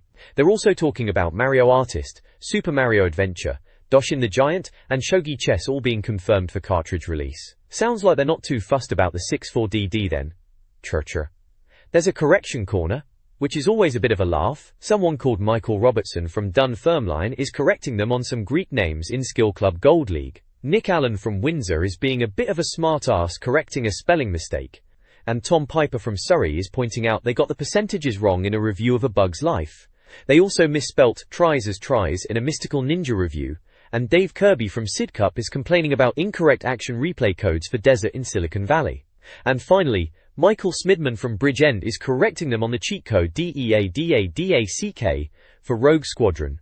Blimey, they got a few things wrong in the last issue then. Next up, a reader named Steve Lee from South Wirral writes in about getting a photo of Rare's new project, but there were copyright issues. Ed replies it's a shame they couldn't show it because of those pesky legal complications. Then there's a letter called Old Lady, from Oyvind Gleditsch in Norway, who's noticed that Rare nicked ideas from Blade Runner, Alien and the Terminator for Perfect Dark. He mentions Datadyne, being like Cyberdyne from Terminator. Ed pretty much agrees, saying Cyberdyne is the evil conglomerate in Terminator, and Datadyne is subtly different but still the same, and reckons Perfect Dark is another slice of sci-fi action that Rare borrowed heavily from. Sneaky grumpsters, eh? Perfect Dark does look pretty good in that logo they've got there. Hetan. Finally, Stuart Miller from Guildford wrote in about Jess Bickham reviewing Duke Nukem. 0 hour on that program, gamers. Apparently, Jess didn't talk in a Swedish accent or rub his head, which Stuart found disappointing. Ed just calls it a hair slip. There's a little screenshot here of Jess Force Gemini 2, looking very futuristic. All in all, another month of readers keeping the N64 mag on its toes. This page from the magazine is a letters section, looks like Club 64 mailbag, where readers share their thoughts. First up, Barry from Ipswich is suggesting that with the new track editor for Revolt, they should have readers send in their own tracks, which is a decent idea actually. Revolt was a laugh, a good little racer with radio-controlled cars. Then there's Mark from Abingdon complaining about Turok 2 needing a controller pack to save progress, and an expansion pack for high-res graphics. He's annoyed he has to fork out extra for these. Ed, the editor, replies saying third-party controller packs can be unreliable, and the expansion pack isn't essential, but Turok 2 can be jerky without it. I remember Turok 2 looking pretty good even without the expansion pack, to be fair, and those controller packs were a bit of a con in general. Craig from Airdrie has spotted a Game Boy in an episode of Friends, when Chandler and Joey are getting a chick, which is a bit of a random observation but alright. Everyone was watching Friends back then. Paycheck. Next up, Headstart talks about the Dreamcast being forgotten in favor of the upcoming Dolphin and PlayStation 2. The editor reckons the Dreamcast has a year's head start, and it looks pretty good, and Sega is splashing cash on advertising so it might do well in the UK. It was an interesting time, everyone wondering what the next generation of consoles would bring, and the Dreamcast was trying to get a foothold. Simon from Bournemouth has a game idea called James Bond 007, Back to School, a GoldenEye style game but set in a school with pea shooters and laser pens instead of guns. He thinks using the Game Boy camera to put teachers into the game would be fun. Ed says it could be good, but the Game Boy camera was a bit rubbish really, and maybe a French teacher would be a good enemy. Bit of casual stereotyping there, eh? Lastly, Joe from Teddington has a Friday the 13th game idea. You'd have to kill Jason in various scenarios based on the films, and there would be a fear meter. Ed thinks it sounds like Shadow Man with more violence. Shadow Man was alright, a bit dark though. Pay. There are screenshots on the page. One is of Revolt, showing the in-game view, and another is of Turok 2, showing some dinosaur action. Good memories. The next page is the Mailbox Club bonus letter section. Always a bit of a laugh to see what random stuff people were writing in about back then. First up, someone's asking if the bodies in GoldenEye disappear because of bacteria, and Ed replies weasels actually. Cheeky! There are a few funny ones about song lyrics, and someone getting their address laughed at. Typical letter page banter really. Someone called Tom Wyatt claims they haven't been bashing their head against a wall, and Ed just says, good lad, pure gold. Then there's a section called Old SNEZ, where someone's talking about digging out their old SNES and Mario Kart. They reckon the original Mario Kart is better balanced than Mario Kart 64 on the N64, which is a bold statement. Ed sort of agrees but says the SNES version is lacking something. There's a picture of a SNES console and controllers to remind you of the good old days. Shia. Finally, we've got So Tell Me This, with questions about upcoming games. Someone wants to know if Perfect Dark will have the same long explosions as GoldenEye, and if Rally Masters is still coming out in September. Ed says Perfect Dark probably will have big explosions, and Rally Masters is delayed until November time according to Gremlin, who were making it. There are questions about Conker 64 and Driver on the N64, both games, that were a bit up in the air at the time, with Conker especially going through changes. Rainbow Six and Eternal Darkness get mentioned release date-wise, with Rainbow Six pegged for October. Someone asks if Fighter's Destiny 2 exists, and Ed reckons it does, but the release date is unfixed. Then there's talk about Metroid on either Dolphin, which we now know as the GameCube, or N64, and finally someone wonders about the Dolphin controller having analog buttons, which was a pretty hot topic at the time. They mentioned codename Atlantis for the Game Boy Color follow-up, which did turn out to be true. Seems like Nintendo were keeping pretty tight-lipped about a lot of stuff back then, as usual.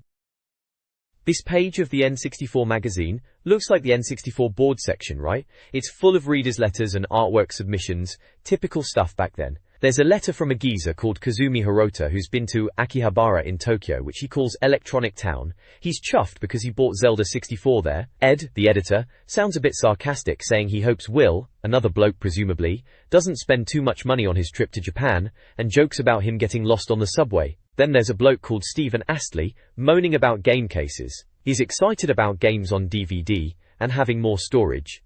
But he's also happy Nintendo is ditching cardboard boxes for proper plastic cases for their games. Ed agrees, saying it's about time, and mentions Game Boy games are also coming in plastic cases. Someone calling themselves Mad King Detox from Cambridge is going on about absolute carnage in games. He's read an article about video game violence, and mentions games like Carmageddon, Shadowman, and GoldenEye. He thinks anyone who's played GoldenEye for more than 5 minutes knows Bloodsports are a load of rubbish.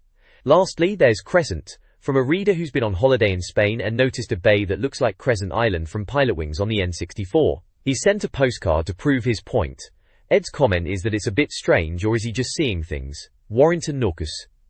On the art side, there's some fan art. One is a Pokemon picture from Lydia Harris, who Ed says is plainly Pokemon mad. Another one is a South Park drawing by Rachel Yerrell, which Ed thinks perfectly captures the N64 team on a visit to South Park, calling it uncanny. Finally, there's a Banjo-Kazooie picture from Chris May, which Ed calls a funky portrait. So, the usual reader stuff really, bit of fan art and people writing in about their gaming thoughts.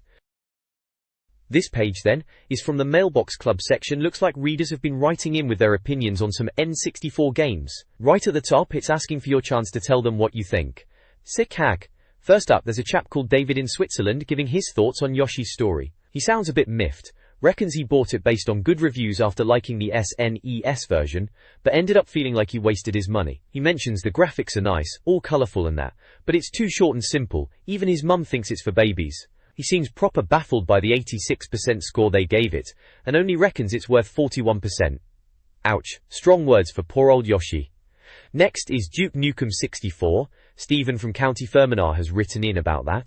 He seems to be a bit more of a fan, mentioning the humour and how addictive it is, especially compared to GoldenEye. He does say it's a bit nostalgic and the later levels are a bit poorly designed, but still reckons it's good for a laugh, and gives it a solid 78%. Fair enough, blowing up aliens and toilets. Classic Duke. Do we?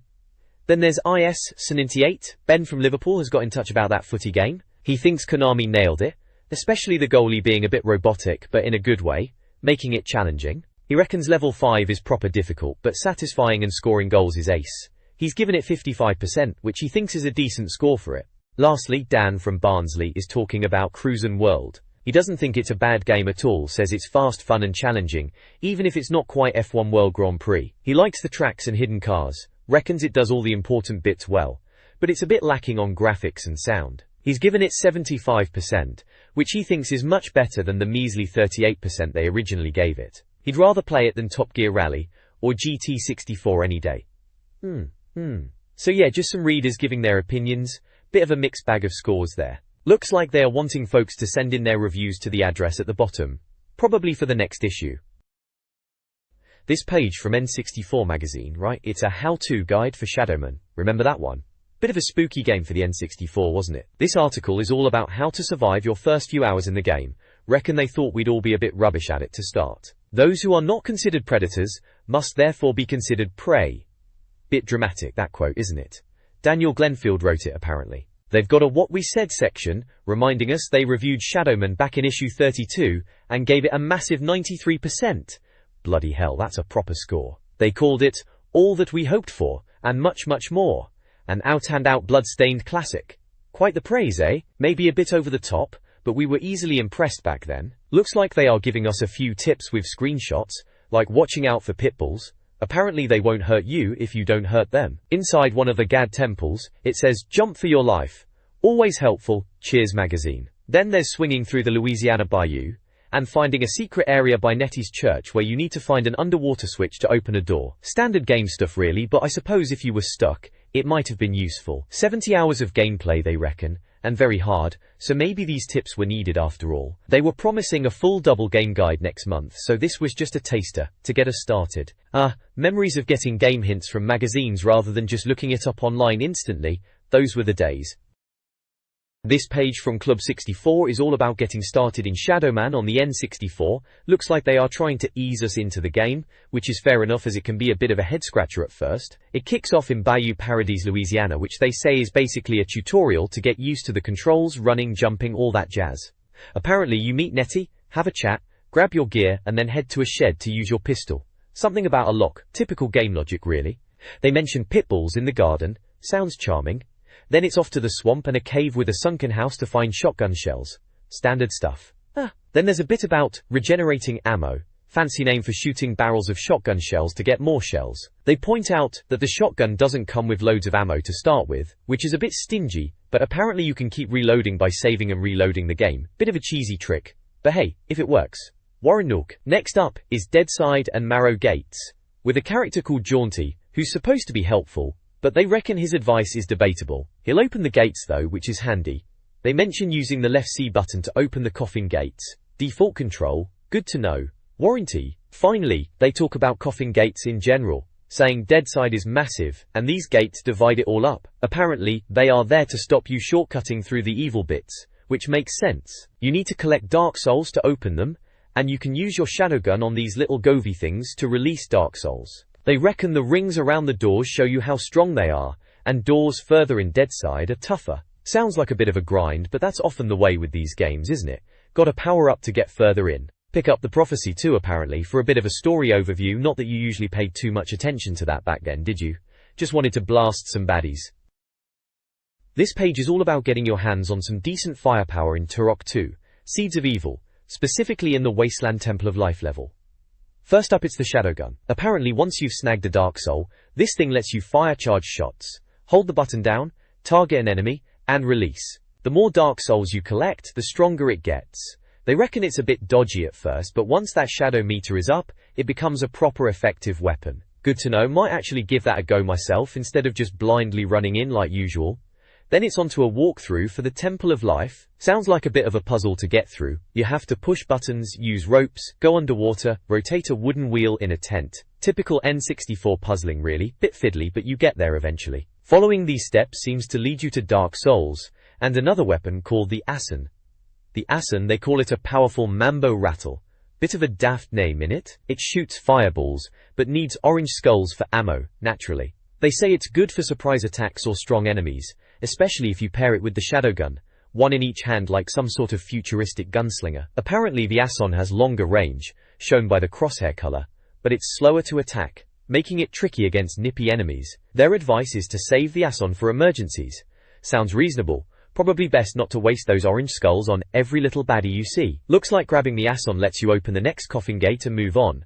Right then, might give that a go later, see if this Asan rattle is as good as they say. This page from Club 64, back in October 99 it seems, is all about surviving your first few hours in Shadowman on the N64. It's a how-to guide, proper helpful back in the day when the internet wasn't what it is now for game tips. First up, Asylum Gateway gives you a walkthrough for finding the engineer's key. Apparently you need to go past lava pits and through passages. Sounds like a typical Shadowman level, bit maze-like and grim. They mention grabbing a dark soul in this area too, which you always needed in that game.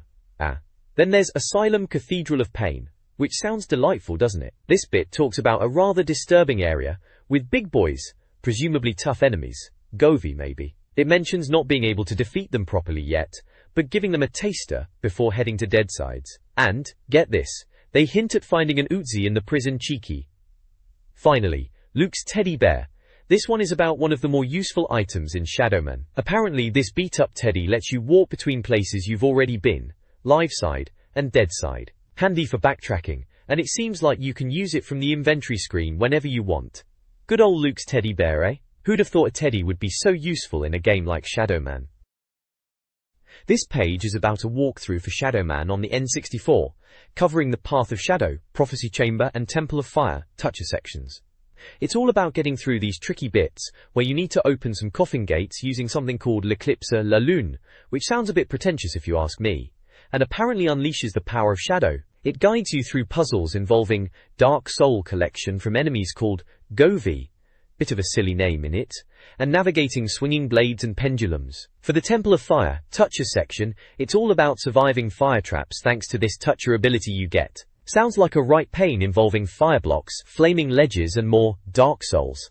They mention Les Soeurs de Sang, the Sisters of Blood, who are apparently testing you. It all sounds rather complicated, and typically N64-ish, moody and a bit fiddly, but probably quite satisfying when you figured it out back then. It even mentions using Luke's teddy bear to warp to the Prophecy Chamber, which is just plain weird, but that's Shadowman for you, I suppose.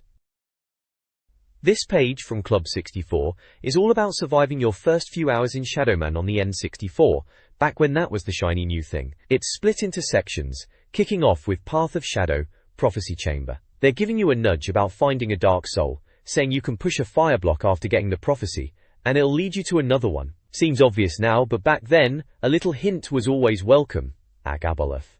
Then there's a bit about Poignée, which is a special ability in Shadowman, apparently a proper game changer. They reckon it lets you revisit earlier levels to find stuff you missed. Sounds like a handy trick for completionists, or just anyone who got a bit lost on their first go-round, which, let's be honest, was most of us back then. Next up is Asylum Cageways. This is about another level, sounds like you're dropping down and facing zombies and butchers. Lovely. They mention a bit of shimmying to get inside a tower, battling guards, and then getting on a train. Apparently you need to shoot a ticket inspector charming to get another dark soul. Then there's some faffing about with cargo doors and levers, and jumping across cages to get even more dark souls. Classic N64 platforming puzzle stuff, you know how it is. KK. Lastly, they're teasing what's in store for next month's issue, promising a complete walkthrough dedicated to Shadowman and every last hidden dark soul. So if you were properly stuck, it sounds like they'd have you covered in the next issue. Until then, sweet dreams, they say. Cheeky. This page then, alright, it's all about WWF attitude on the N64, proper wrestling game this was, not like some of the rubbish we had back then. How to large it up with the big boys, it says, cheeky. Daniel Glenfield wrote this piece, calling it an indispensable guide, bit strong that isn't it? Anyway, they reckon it's bigger and badder than before, this attitude game. They mention Big Boss Man and The Undertaker, moves like the Sidewalk Slam and Tombstone Piledriver, Classic stuff for back then. They're saying it's a good way to celebrate wrestling on the N64. Yeah. Right. What we said section, they reviewed it in issue 32 of N64 Magazine and gave it 88%. Not bad, eh? Said it was comprehensive and authentic wrestling, improving on the original with stunning visuals and a host of extras. Sounds alright. Bit enthusiastic though. Then there's gym training with tips for the game. Starting off, says Stone Cold Steve Austin is a good character to pick, easy to use and varied moves. Fighting section is about learning basic moves like the snapmare, drop toe hold, and DDT. Crowd pleasing is all about keeping the crowd happy by mixing up your moves, rather than spamming the same one over and over. Makes sense, I suppose. There are some screenshots showing the game in action. Looks a bit blocky now, but back then it was alright, I guess. Too sexy. Road Dogg. Xizmer's nice. Those are the names above the wrestlers in the screenshots. Ah yes, classic wrestling names. It's showing some wrestling moves, and the crowd getting into it. Yeah, pretty standard stuff for a wrestling game guide in N64 Magazine really. This page in N64 Magazine is all about getting the upper hand in WWF attitude, laying down the smack talk and the smackdown as they say. It's diving into the different ways to attack your opponent, starting with taunting.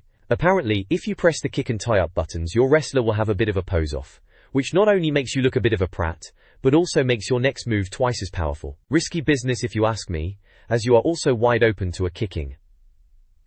Next up is grapple moves, which they reckon are much improved over Warzone, even if they are still a bit slow. Grappling is your bread and butter for powerful moves, and it seems you need to check your wrestler's move list to see what you've got. They mention you only have to press the buttons once to pull off the move, but there's a delay which can be a pain if your opponent is quick. Apparently, watching the damage meter after a pile driver is a good tip. Then there are corner post moves, which look flashy and are satisfying to pull off, but are tricky to set up. The idea is to weaken your opponent first, then chuck them into the ropes, and when they are dazed in the corner, climb up and deliver a top rope move. It sounds like you need to wear down their stamina with kicks and grapples before attempting it. Ground attack is about using the right attack depending on your opponent's energy. If they are still fresh as a daisy in the green, then quick kicks to the ribs are the way to go. If they're getting tired and in the yellow, a submission hold is ideal. For a quick shock, a running elbow drop is suggested. The idea is if their meter is red, they're in big trouble, and you can pretty much do what you want.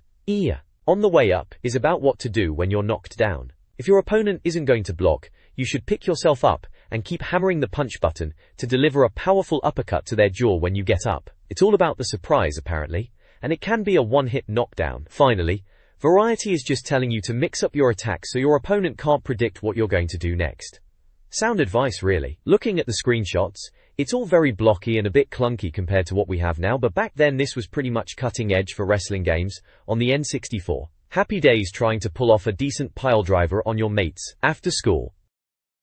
This page is all about how to defend yourself and pull off those awesome finishing moves in a wrestling game. Looks like WWF No Mercy on the N64. Right at the top, there's the defense section starting with recovery position. It's basically saying, if you're down, don't just lie there like a lemon, get your fingers whirling on the controller to get back up. Then rolling, which is your standard dodge move to get away from your opponent, useful for creating a bit of space, especially if they are being a bit keen. Stand back is good advice, telling you not to just stand over someone you've knocked down, or you'll get a right pasting yourself when they get up. Taking 5, that's a cheeky one for getting out of tricky spots by going outside the ring and having a breather. A bit cowardly but sometimes needs must. And blocking, well, you can block moves, who knew? Apparently it's easier on lower difficulty levels, thanks for that tip. Then we get to the exciting bit, finishing moves. They're calling them trademark maneuvers, and saying they are powerful, and to be used when your opponent is nearly beaten. They've got a load of wrestlers and their signature moves. Stone Cold Steve Austin's Stone Cold Stunner is there, and Mankind's Mandible Claw, that was a bit grim, wasn't it? Owen Hart's Sharpshooter, HHH with the pedigree, Olo Brown with the lowdown, and The Rock with the rock bottom. Each one has a little picture, and the button combo to pull it off. Good stuff, might actually be able to remember a few of these now instead of just button mashing. Looking back, these N64 wrestling games were pretty good, weren't they? Simple times. This page is all about how to lay the smackdown in WWF attitude on the N64. Yeah, remember that one? It's got a bunch of the big lads from back then, Bradshaw, Farouk, Kane, The Undertaker, Goldust, X-Pac, Yoakil, all the usual suspects. They've even got 2 Sexy, Thrasher and Mosh in there, for some reason, and Badass Billy Gunn, Road Dogg and Mark Henry are kicking about too. Alright. Basically, it's a cheat sheet showing you some of their signature moves. You know, like Bradshaw's fall-away slam, Kane's tombstone piledriver, Undertaker's tombstone piledriver too actually. Bit unimaginative there, lads. Goldust has got Shattered Dreams, which sounds about right for him. X-Pac has his X-Factor obviously. They've got these little screenshots from the game, bless them, trying to show you the moves in action. Graphics were what they were back then, weren't they? Each wrestler has a couple of moves listed with the button combos, like up, down, kick, or left, tie-up. Simple enough, I suppose. Good for figuring out how to do more than just repeatedly punch someone in the face, which, let's be honest, was most of our strategy back then. Good times, eh? WWF attitude. Probably spent a fair few hours on that with mates. This page is from issue 33 of N64 Magazine, and it's a how-to guide for WWF WrestleMania 2000 Good Times. It shows a bunch of the wrestlers with their signature moves and how to pull them off using the N64 controller. We've got Ken Shamrock and his ankle lock, Jay Jarrett with a figure 4 leg lock, Steve Blackman doing a pump kick, and Droz with the New Jersey nap time sounds painful. Then there's Val Venus with the money shot, Edge pulling off a dragon suplex, and Dr. Death Steve Williams showing off the Oklahoma Stampede. Gangrel's got the implant DDT, Al Snow is doing the snowplow, and the Godfather has the pimp drop. Big Boss Man is there for the Bossman Slam, and Christian finishes it off with the Impaler. Each wrestler has a couple of moves listed, with the button combos underneath left, right, kick, that sort of thing. It's a handy little guide for those of us who spent hours button bashing our way through WrestleMania 2000 back in the day, trying to remember all the moves. Probably saved a few friendships from controller throwing arguments about who knew the best grapples. This page is all about Quake 2 on the N64, isn't it? Seems like they're giving tips on how to properly thrash your mates in multiplayer. How to conquer your friends in Quake 2, it blares, with that big ugly strog face looming over it all. Good times. Apparently, according to Jess Bickham, who wrote this, it's probably one of the best multiplayer games you'll ever play. Bit strong, innit? Still, after the first Quake on the 64, which they admit was a bit muddy and only 2-player, Quake 2 was a decent step up, I suppose. Crisp, they say, and a pleasant surprise. And they reckon the multiplayer is up there with GoldenEye, which, fair enough, is high praise for the time. There's a little What We Said box with a review quote. They reckon it's a stunning conversion of the PC version, and that the deathmatch is hugely addictive even if the single player might be a bit dated already. Yeah, even back then single player shooters were moving fast. They gave it a whopping 90% and a Star Game award. Blimey, they must have really rated it. There are a few little screenshots showing off the game. One shows some kind of corridor with glowing green bits, another has a bloke with a railgun maybe, and another one says, BFG versus railgun. It looks like the railgun is going to lose. Heh, that's the spirit. And a little box reminds you to be aware of secret areas in multiplayer. Useful stuff for trouncing your mates, like they said. Good old Quake 2. Lots of happy memories getting fragged by my mates on that one. This page, it's giving some general tips for Quake 2 multiplayer. Back on the N64. Rocket jumping, they're saying it's handy, although losing health to jump higher. Bit daft really, but there you go. BFG jumping as well apparently, if you're feeling lucky and have full health. Sounds like a recipe for disaster if you ask me. The advice is mostly common sense. Really keep moving, don't sit still like a lemon, grab all the weapons you can, and listen out for what's going on. They mention power-ups, invisibility for a bit of sneaky fun, quad damage to really dish it out, and invulnerability to go on a rampage. Quake 2, yeah, it was alright for a blast with your mates, wasn't it? This page in the mag, right, it's all about getting better at Quake 2 multiplayer on the N64. It's got weapon tips and level tips, breaking it down for you. Hespercy. For weapons, they start with the automatic stuff. Machine gun, chain gun, and hyper blaster. They reckon these are great for strafing, you know, circling around your mate while firing, saying they're good for racking up hits. But they do guzzle ammo, especially the chain gun and hyper blaster, which keep firing even after you let go of the trigger. Bit of a waste really if you ask me. 2. Then it's onto the explosive toys. Grenade launcher, rocket launcher, and the BFG. Apparently these are the most enjoyable weapons in the game if you can handle them. Rocket launcher and BFG are good for clearing out groups, especially when you're being chased, run backwards and fire. Classic move. Grenade launcher's a bit trickier, bouncing grenades off walls and around corners, cheeky way to get a kill or two. And the BFG, well, it's a beast but takes ages to reload. Fire it into a group from a distance and enjoy the carnage. Worry. Next up, the single-shot weapons. Pistol, shotgun, super shotgun, and railgun. These are better closer range, especially the shotguns. The super shotgun can hit multiple targets but takes forever to reload, Agonizingly slow, they say. Don't underestimate the pistol though, it's the default weapon, and always got ammo. Get close, and it can do a decent amount of damage. The railgun, that's for the pros, the expert choice. Takes practice, but one direct hit is a major wound, even if they've got armor. Damn tricky to use it is though, but accurate if you're good. Torin. Moving on to level tips, they highlight a few of the maps. Agony, they say, is best for smaller groups, 2 to 4 players, bit compact, whilst levels like BFG and power-ups are mentioned, giving you directions to find them on the map. Take this corridor, turn left, that sort of thing. Standard level advice really. GFT.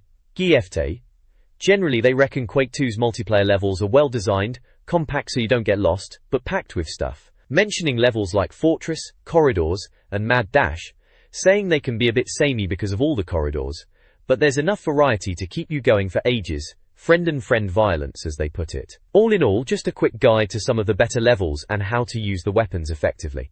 Standard stuff for a game mag back then. This page from Club 64 is all about conquering your mates in Quake 2, proper lads night and stuff back in '99 this was. It's giving us the lowdown on different multiplayer levels in Quake 2. First up is Corridor. Sounds a bit bland, doesn't it? They reckon it's maze-like and good for 4 players, with a walkway for sniping. Then there's the War Room, which sounds much more exciting.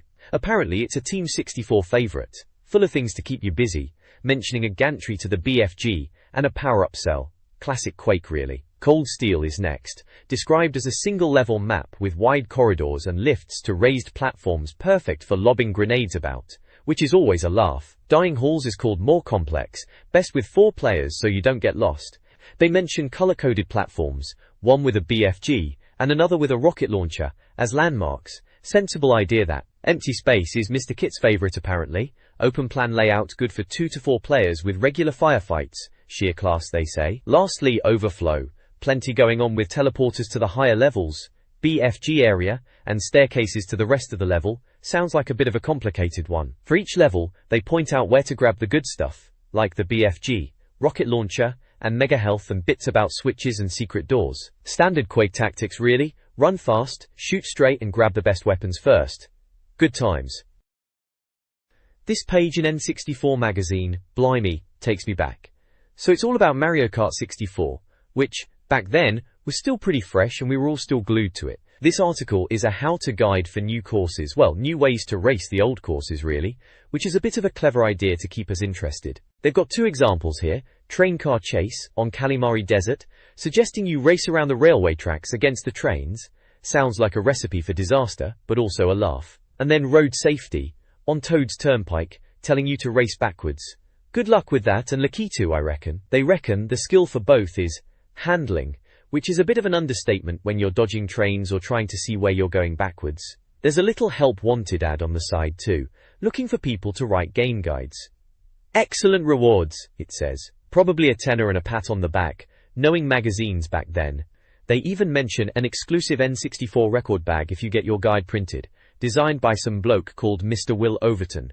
Sounds a bit naff, but back then we'd probably have been well chuffed to get anything free. They want around 600 words, focusing on one bit of a game, and no need to worry about pictures, which is handy if you're not artistically inclined. Anyway, it's all about Mario Kart and trying to squeeze a bit more fun out of it, which we were all trying to do back in '99, weren't we? This page showcases some cheeky tips for Mario Kart 64. It's got a help wanted banner, so looks like they were after reader submissions, or maybe just highlighting some clever playing styles. There's a section on Bowser Battle, on Bowser's Castle, Star Cup. It's suggesting a kind of battle mode within a race. You're supposed to drive normally until you hit the turrets, then it turns into a blowing each other up battle, like the proper battle mode. You're out after 3 hits, skill is battle ability, naturally, yeah. Next up is Cave Treachery, on Sherbetland, also Star Cup. This one's in the Penguin Cave. Again, battle ability is key, you blow each other up, last player standing wins. Penguins are supposed to make it harder, which, knowing Sherbetland, they probably just get in the way more than anything. Then there's Castle Raceway, on Royal Raceway Cup. This is a speed challenge. You line up at the bottom of the ramp, and just race to ram the castle door at the end. Speed skill is what you need here, obviously. Simple enough. Oi. Coconut Chaos is on DK's Jungle Parkway, Special Cup. This one's a bit different. You start on the grass verge, avoiding monkeys throwing coconuts. The aim is to stay on the side as long as you can, or push others off. Last one standing on the verge wins. Handling and recovery skills are needed for this one. Sounds a bit chaotic, as the name suggests. Top drop is on Double Deck, Battle Cup. This is proper battle mode. On Double Deck, you can use any route. When you get to the top, it's a bomb fight. Players lose when they fall off or get bombed. Last player standing wins again. Battle ability is the skill here. Raw. Finally, Lava Circuit on Big Donut, also Battle Cup. Start at the bottom of the map, someone says go, and you race one lap of Big Donut. You can blow each other up during the race, and bombs are allowed. If there's a battle win, it counts. If not, first past the bottom of the map wins. Battle ability is the skill for this one too. Gi. So yeah, bit of a Mario Kart 64 tips page, focusing on battle style play even in races. Typical N64 mag stuff, getting creative with games we all loved. This page, right, it's a tips page from N64 Magazine, issue 33. It's all about cheat codes and little secrets for WWF Attitude on the N64, and a bit about a bug's life. For Attitude, it's basically telling you how to unlock all the wrestlers. You know, back then you actually had to earn things in games, imagine that. So to play as China, you had to win the WWF title as Triple H. Same sort of thing for loads of others, like Jerry Lawler you got by winning the title as Owen Hart, and Sergeant Slaughter if you won as Shawn Michaels, that sort of thing. They even tell you how to play as a referee, or even as Al Snow's mannequin head, which is a bit daft, isn't it? And Paul Bearer Godfather, Mark Mero. You get the idea. Loads of wrestlers locked away. You had to win the WWF title with specific wrestlers in career or challenge mode on normal or hard difficulty. Bit of a grind, but that's how you did it in those days. Gustra. There's also stuff about unlocking ladies' costumes, new dude love costumes, more hair for Rocky Maivia, and even a no scrubs mode and no wimps mode, whatever they're supposed to be about. Oh, and some guff about finishing moves needing the meter in the red. Fancy needing to be told that. What? Worrying, sir. Then there's a tiny bit at the bottom for a bug's life. Level select apparently. Hold down a bunch of buttons, top C, bottom C, left C, right C, Z and R, at the main menu. Blimey, those N64 controllers were complicated, weren't they? An arrow appears if you get it right. Simple as that. Nothing too groundbreaking here, mind you, but back in '99, before everyone had the internet in their pocket, this sort of thing was gold dust if you were stuck on a game. You'd actually read these pages from cover to cover to find out all the secrets. Happy days. This page is from the tips section of a magazine called Club 64 Tips Extra. They're having a look at some cheat codes and tips that people have found recently. First up, Quake 2. Still a cracking game back then, and they've got a bunch of cheat codes. There's one for a deathmatch level, another for a level called Twists, and even codes for extra costumes, low gravity and multiplayer, and unlimited ammo, which apparently makes you jump higher too. Bonus! Good old cheat codes, eh? Goray. Then there's Command & Conquer 64, the N64 version of the classic PC strategy game. They've got a few tips like how to adjust the battle screen, build away from your base using sandbags, and a sneaky trick to use an engineer to nick your opponent's buildings and troops. That sounds like a proper bit of cheeky gameplay. Lastly, there's a classic tip for Star Wars, Rogue Squadron. Turns out you can fly the Naboo Starfighter from that new Star Wars film, Episode 1, if you enter a code. Bit of cross-promotion there then. Apparently you put in Halifax at the password screen, then enter IYNGWIEI, and Bob's your uncle, you're flying Anakin Skywalker's ship. Sounds pretty nippy, and comes with Seeker missiles apparently. Sneaky little secret that one was. This must be from the October '99 issue then, right after Episode 1 came out in the UK. Blimey. Time flies. This page from N64 Magazine, it's all about reader tips for games on the old N64, proper retro stuff now, eh? They've called it Reader's Top 15 Tips, and it looks like they're giving away a Macapad controller. Those were alright, weren't they? Anyway, it's got a bunch of tips, mostly cheats, for different games, and they've called it Cheat of the Month, right at the top. Ook. First up, GoldenEye. Someone called Paul from Scotland has figured out that on the harder difficulties, enemies are bullet sponges in the head, but if you shoot them in the chest and then double tap their face as they bend over, they go down quicker. Bit brutal but effective, I suppose. Ear. Then there's Beetle Adventure Racing, which was a fun little racer, remember that? Olumide from London says if you go into one-player mode, pick Coventry Cove, and find the shortcut at the barn with haystacks, you can trigger some kind of cheat option. Sounds a bit vague, but maybe it worked. Wee. Another GoldenEye tip, this time from John Bartlett in Devon. He found if you go to the bunker level, set off the alarm, and shoot the control panel next to the door with the golden gun, you get all sorts of crazy effects, like multicolored rockets and transparent lasers. Sounds mental, Worth a try if you're bored, I guess.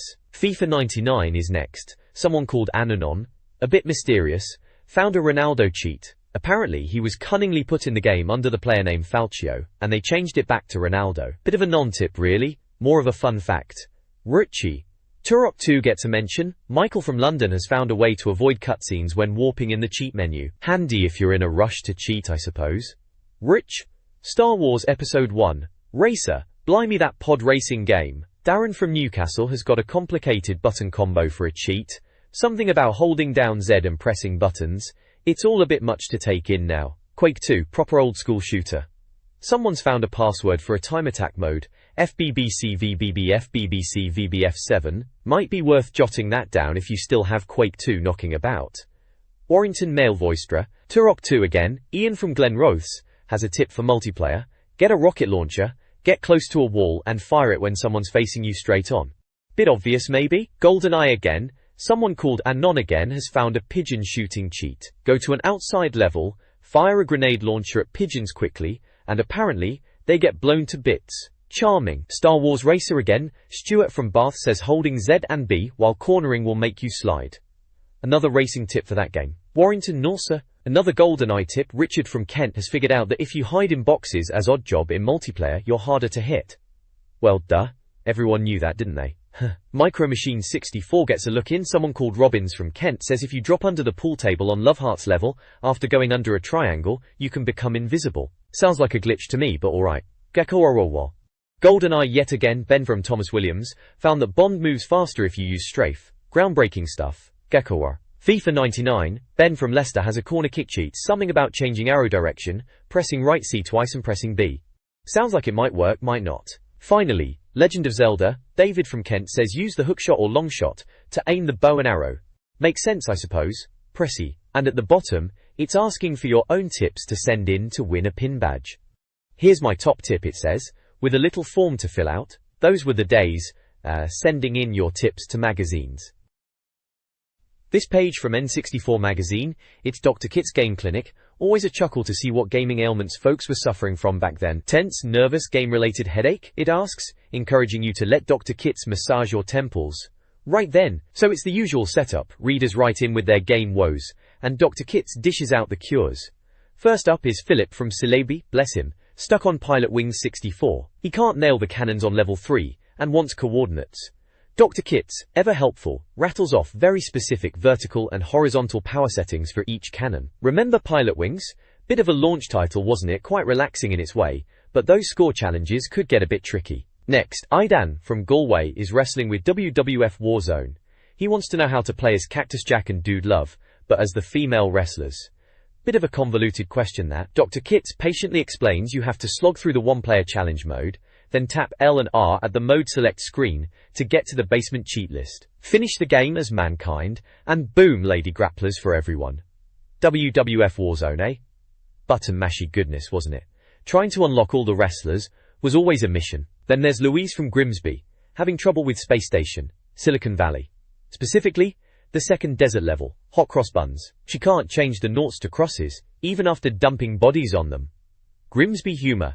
Dr. Kit's explains it's all about a spinning fox. Kill it, possess it, and then use it to jump quickly onto the platforms before they switch back. Space Station. Silicon Valley. That was a bit of a weird one, wasn't it? Quirky as anything, some clever ideas in there though. Pentaka. And finally, a Zelda. Ocarina of Time problem from Dominic in Stevenage. He's played the Scarecrow song in Hyrule, and Pierre the Scarecrow isn't showing up. Dr. Kit's reckons Navi, Link's fairy pal, is the key. If she's hovering in an unreachable spot and glows blue, you need to whip out your ocarina and play the song. Pierre will pop up, and apparently, there's a gold sculpture nearby. Zelda 64, or Ocarina of Time. Absolute classic that. Everyone was playing it back then, and still are probably. Always secrets to find, weren't there? At the bottom, it's the Got a Gaming Query section, encouraging you to write in, proper old school style, with a cutout form to send in your questions to 30 Monmouth Street in Bath. Imagine posting a letter about a game problem these days. Times have changed a bit, haven't they? This page in N64 Magazine, harking back to '99, is all about Command & Conquer on the N64. Remember that one?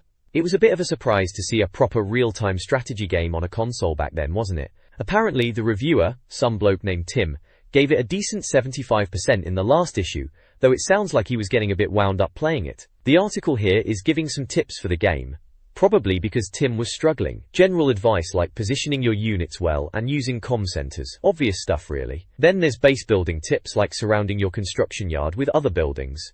Good for defense, I suppose. They suggest only building one Tiberium refinery as well, which is a bit tight, isn't it? Combat tips are pretty basic too, like destroy the enemy's construction yard first and mix your units. Mind you, they warn against burning your own blokes with flamethrowers, which sounds like something Tim might have been doing going by his temper.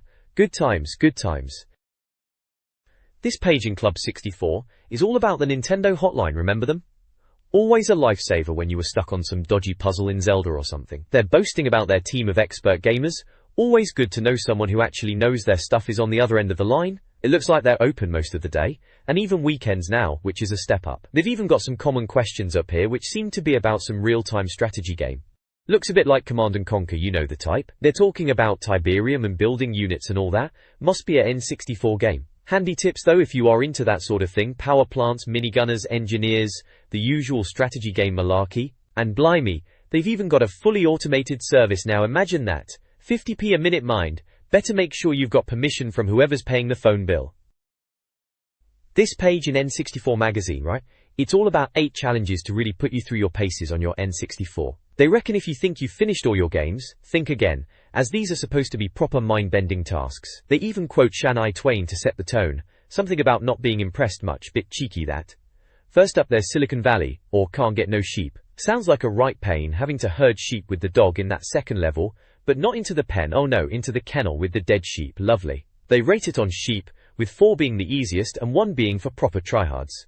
Then we've got GoldenEye 007, Ammo Juggler. This one's about shooting a box of grenades in the runway level and seeing how many mid-air bullets you can manage after. Hits is the score here, and 15 is top marks. GoldenEye challenges, eh? Always a classic. Tola. Next is Super Mario 64 with Wonderwall. This one's in Rainbow World, and is all about kicking your way up a column in the giant maze. Loads of kicks needed. 60 for top score. Imagine the thumache. Warrington. Lastly on this page it's F-Zero X and Leap of Faith. This is on Port Town, a big jump halfway through the course. You need to use your boost just right to clear a certain percentage of the track after the jump, 90% being the goal. F-Zero X was always blisteringly fast, so this sounds pretty intense. They've got these little gold medal ratings too for each challenge, like a bit of extra bragging rights if you manage to nail them. Looking at this now, they were definitely trying to give us something to really sink our teeth into back in the day, weren't they? Good times. This page of N64 Magazine is all about challenges for different games, right? They've got 4 here to test your skills, calling it 8 challenges to test the best, though it's actually 4. Bit misleading that. Kemtao Dari. First up is Yoshi's Story. They want you to play through level 11, but you've got to be super careful. No touching anything, except those red exclamation ball things. Sounds fiddly. They're rating you on circuits for that one, whatever that means, with gold, silver and bronze medals for the best players. Then there's Lilac Wars, or Star Fox 64 as it's known over here. The challenge is to blast trees in Corneria. Seems a bit mean on the environment, even if they are digital trees. They're counting how many trees you can destroy, 100 for gold, down to 60 for bronze. Hope you've got good aim for that one, and that your R-Wing is insured for tree collisions. Next is Zelda Ocarina of Time, and they're sending you to the Gerudo target range. No horse allowed apparently. You've got to score bullseyes and smash wooden boxes, and they're timing you. 75 seconds for gold, 90 for bronze. Betting on the time being tight on that one. Finally there's South Park. It's the King of the Castle challenge in multiplayer on the Splashtown map. Kill as many of your mates as you can basically, in a tower control sort of game. Kills are what counts here, 15 for gold, 5 for bronze. Bit violent for South Park, isn't it? Still, it's all cartoon carnage. Lay gay. At the bottom, they're asking readers to send in their own challenge ideas for a chance to get a pin badge. Bit keen, aren't they? Still, could be a laugh to come up with something properly evil for them to try. This page from the magazine, yeah, this is going back a bit, isn't it? Looks like the contact page, where people were trying to flog their stuff or find a pen pal. All very pre-internet days, really. First up, it's all about the fanzines. Seems like folks were well into their homemade mags back then, proper DIY days. People wanted to buy and sell N64 Magazine itself, funnily enough, especially the early ones, issues 2 and 3, probably for completists. And they mentioned double game guides, no idea what they were like. Someone's even selling their pants fanzine, cheeky name, and another one called Area 64. Bet they were full of opinions on Ocarina of Time or Mario 64. Good times, Chiva PD. Then there's the games swap section, always good for a browse. Loads of people wanting to swap N64 games, mostly the big hitters like Zelda 64, F-Zero X, Banjo-Kazooie, Turok, all the usual suspects. GoldenEye gets a good few mentions, naturally, everyone was obsessed with that back then. Saw a few cheeky requests for SNES games too, like Mario World and All-Stars, showing their age a bit, bless 'em. And someone even trying to swap for PlayStation games, bit cheeky. People were after good deals, wanting box games with manuals, the whole shebang. The games wanted section is pretty similar, more of the same really.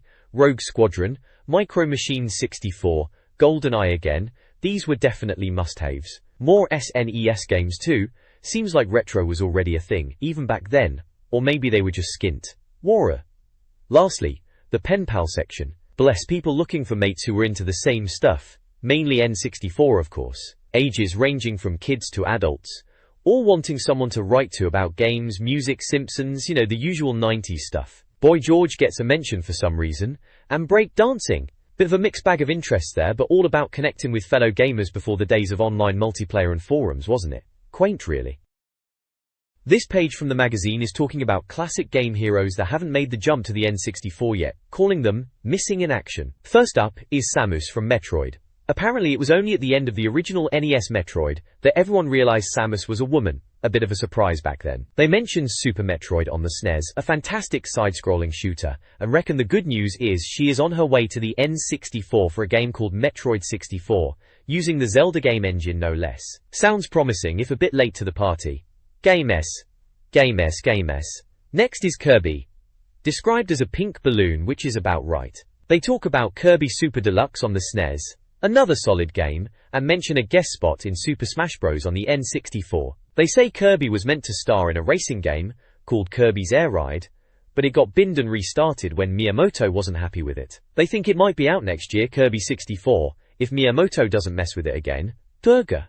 Then it's Pac-Man, a round yellow ball, who eats pills and is haunted by ghosts. Classic stuff. Last proper game they mention is Pass in Time on the SNES, a generic platformer apparently, and it's been 20 years since he was king of the gaming world. They reckon a 3D platformer called Pac-Man World is coming out on PlayStation first, and Namco are saying they might do other games for other consoles if it does well. Sounds like they're just jumping on the 3D bandwagon, probably trying to be like Mario. Finally, Mega Man. Small, wide-eyed kid with spiky hair and a laser arm. Mega Man X3 on the SNES gets a mention, another side-scroller, and they point out that PlayStation has already got a 3D Mega Man game. Apparently Capcom reckons they're committed to Nintendo and might make a Mega Man game for the N64. Prospects aren't bad, they say, for a dramatic comeback. Fair enough, I suppose. This page from the magazine is called Exit Stage Left, and it's all about game characters they reckon we've seen quite enough of, ones best left in the past. First up is Cool Spot, remember him? A 7-Up mascot game.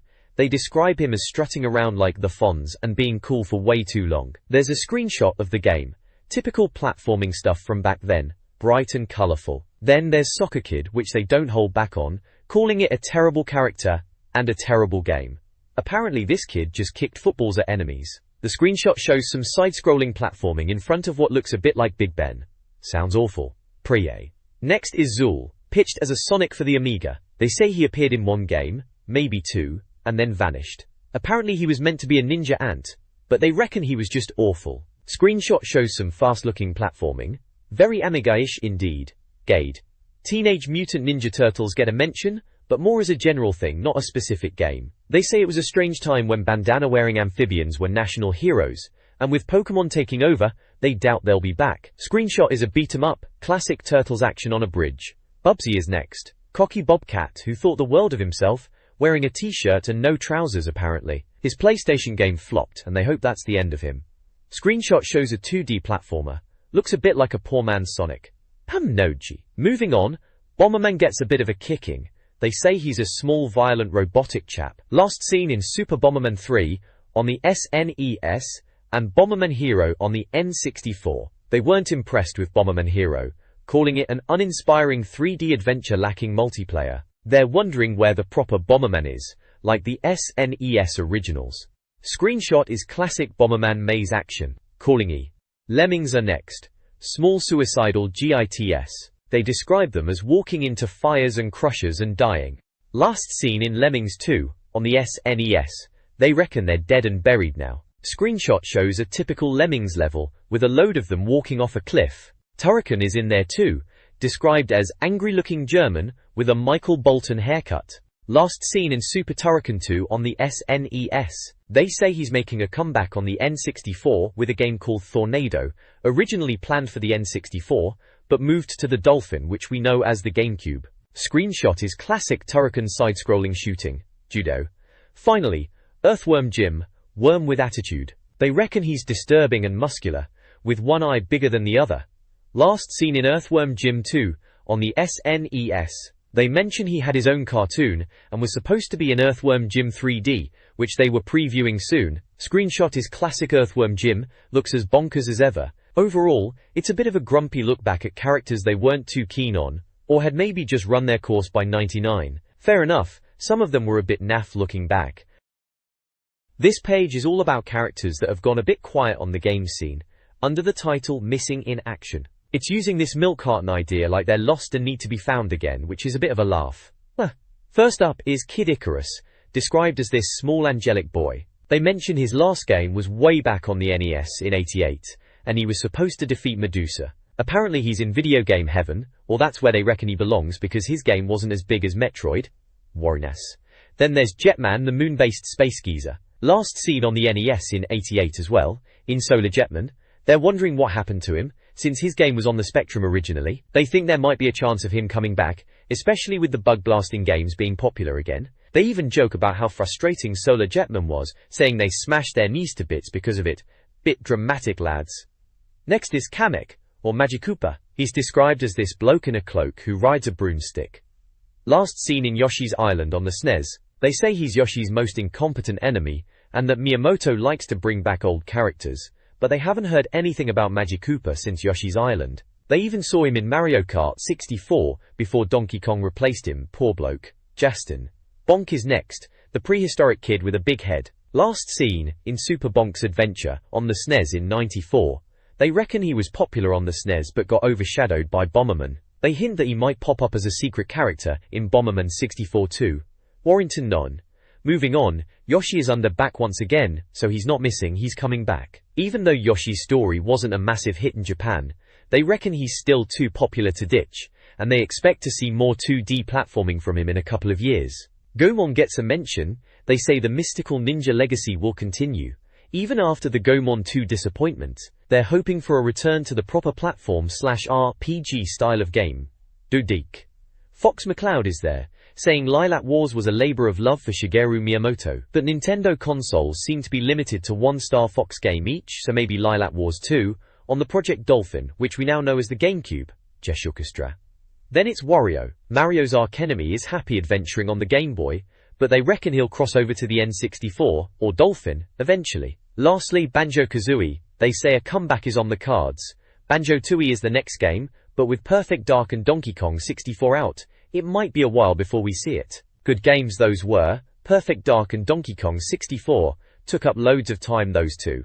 And the Norcus. So overall, it's a look at characters that were a bit quiet in '99, wondering if they'll make a comeback, apart from Yoshi and Banjo-Kazooie, who are already confirmed to be coming back in some form. Bit of a mix of nostalgia and speculation, really. This page is teasing what's coming up in the next issue of N64 Magazine. Looks like they finally got their hands on Jet Force Gemini for a proper review.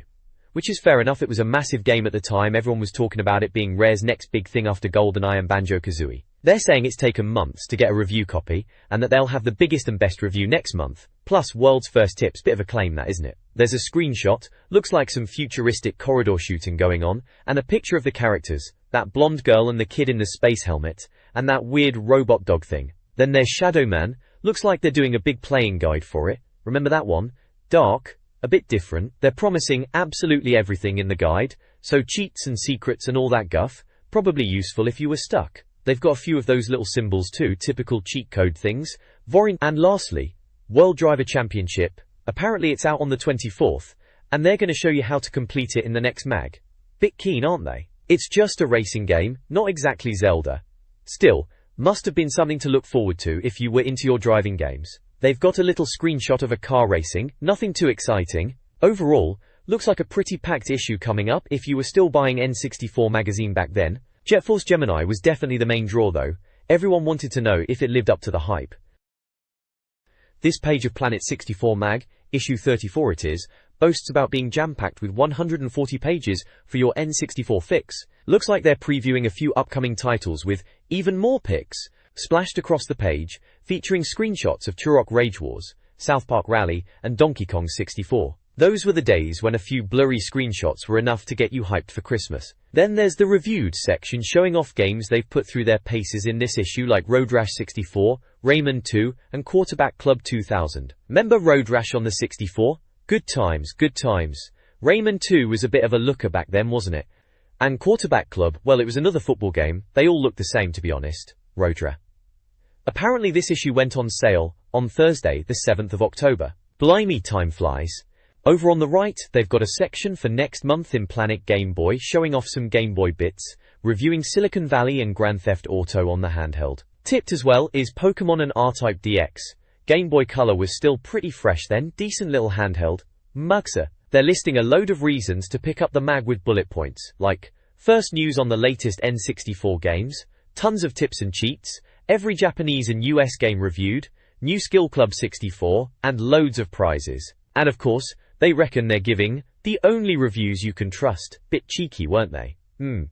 And there's a free plus bit saying it's the last double game guide, and they are teasing some special N64 giveaways coming soon. This one's got Star Wars Episode 1, Racer and Quake 2 guides inside. Not bad for freebies. Star Wars Racer was alright, pod racing and all that, and Quake 2 was still pretty popular back then even on console. Junsy. Yep, standard Planet 64 fare really. Independent Nintendo mag, all the usual guff.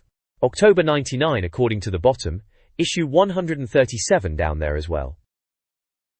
This page has a feature called Wish You Were Here, and this month it's all about Blastcore. Written by Jez Bickham, he reckons it was one of the games he was most looking forward to back in the day, and it certainly looked brilliant even before you played it. He says it's imaginative and simple, about piloting robots and vehicles to knock down buildings in the way of a runaway bomb carrier. Sounds a bit stressful when you put it like that. He goes on about doing things like jumping on skyscrapers, saving space shuttles, and even chucking a dump truck around the moon in it. Apparently there are no guns or enemies as such, but it's still addictive and original, and he says it's properly tense when you're trying to demolish buildings with a nuclear missile practically breathing down your neck. He reminisces about playing Super Mario 64, Pilot Wings Wave Race and Turok around the same time, and how things changed after that. He admits Blastcore is a bit short and some levels are a bit random, but still calls it a lost classic, and says if you can find it cheap, you should buy it.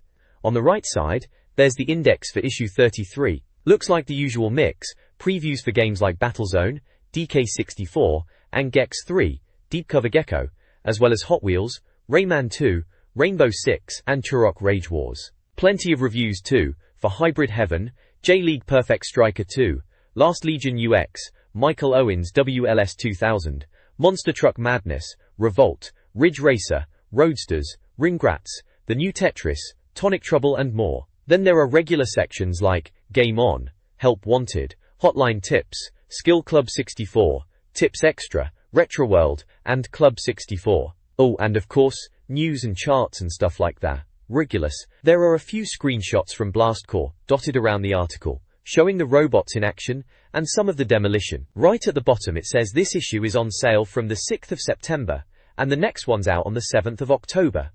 Crikey, that was a while ago, wasn't it?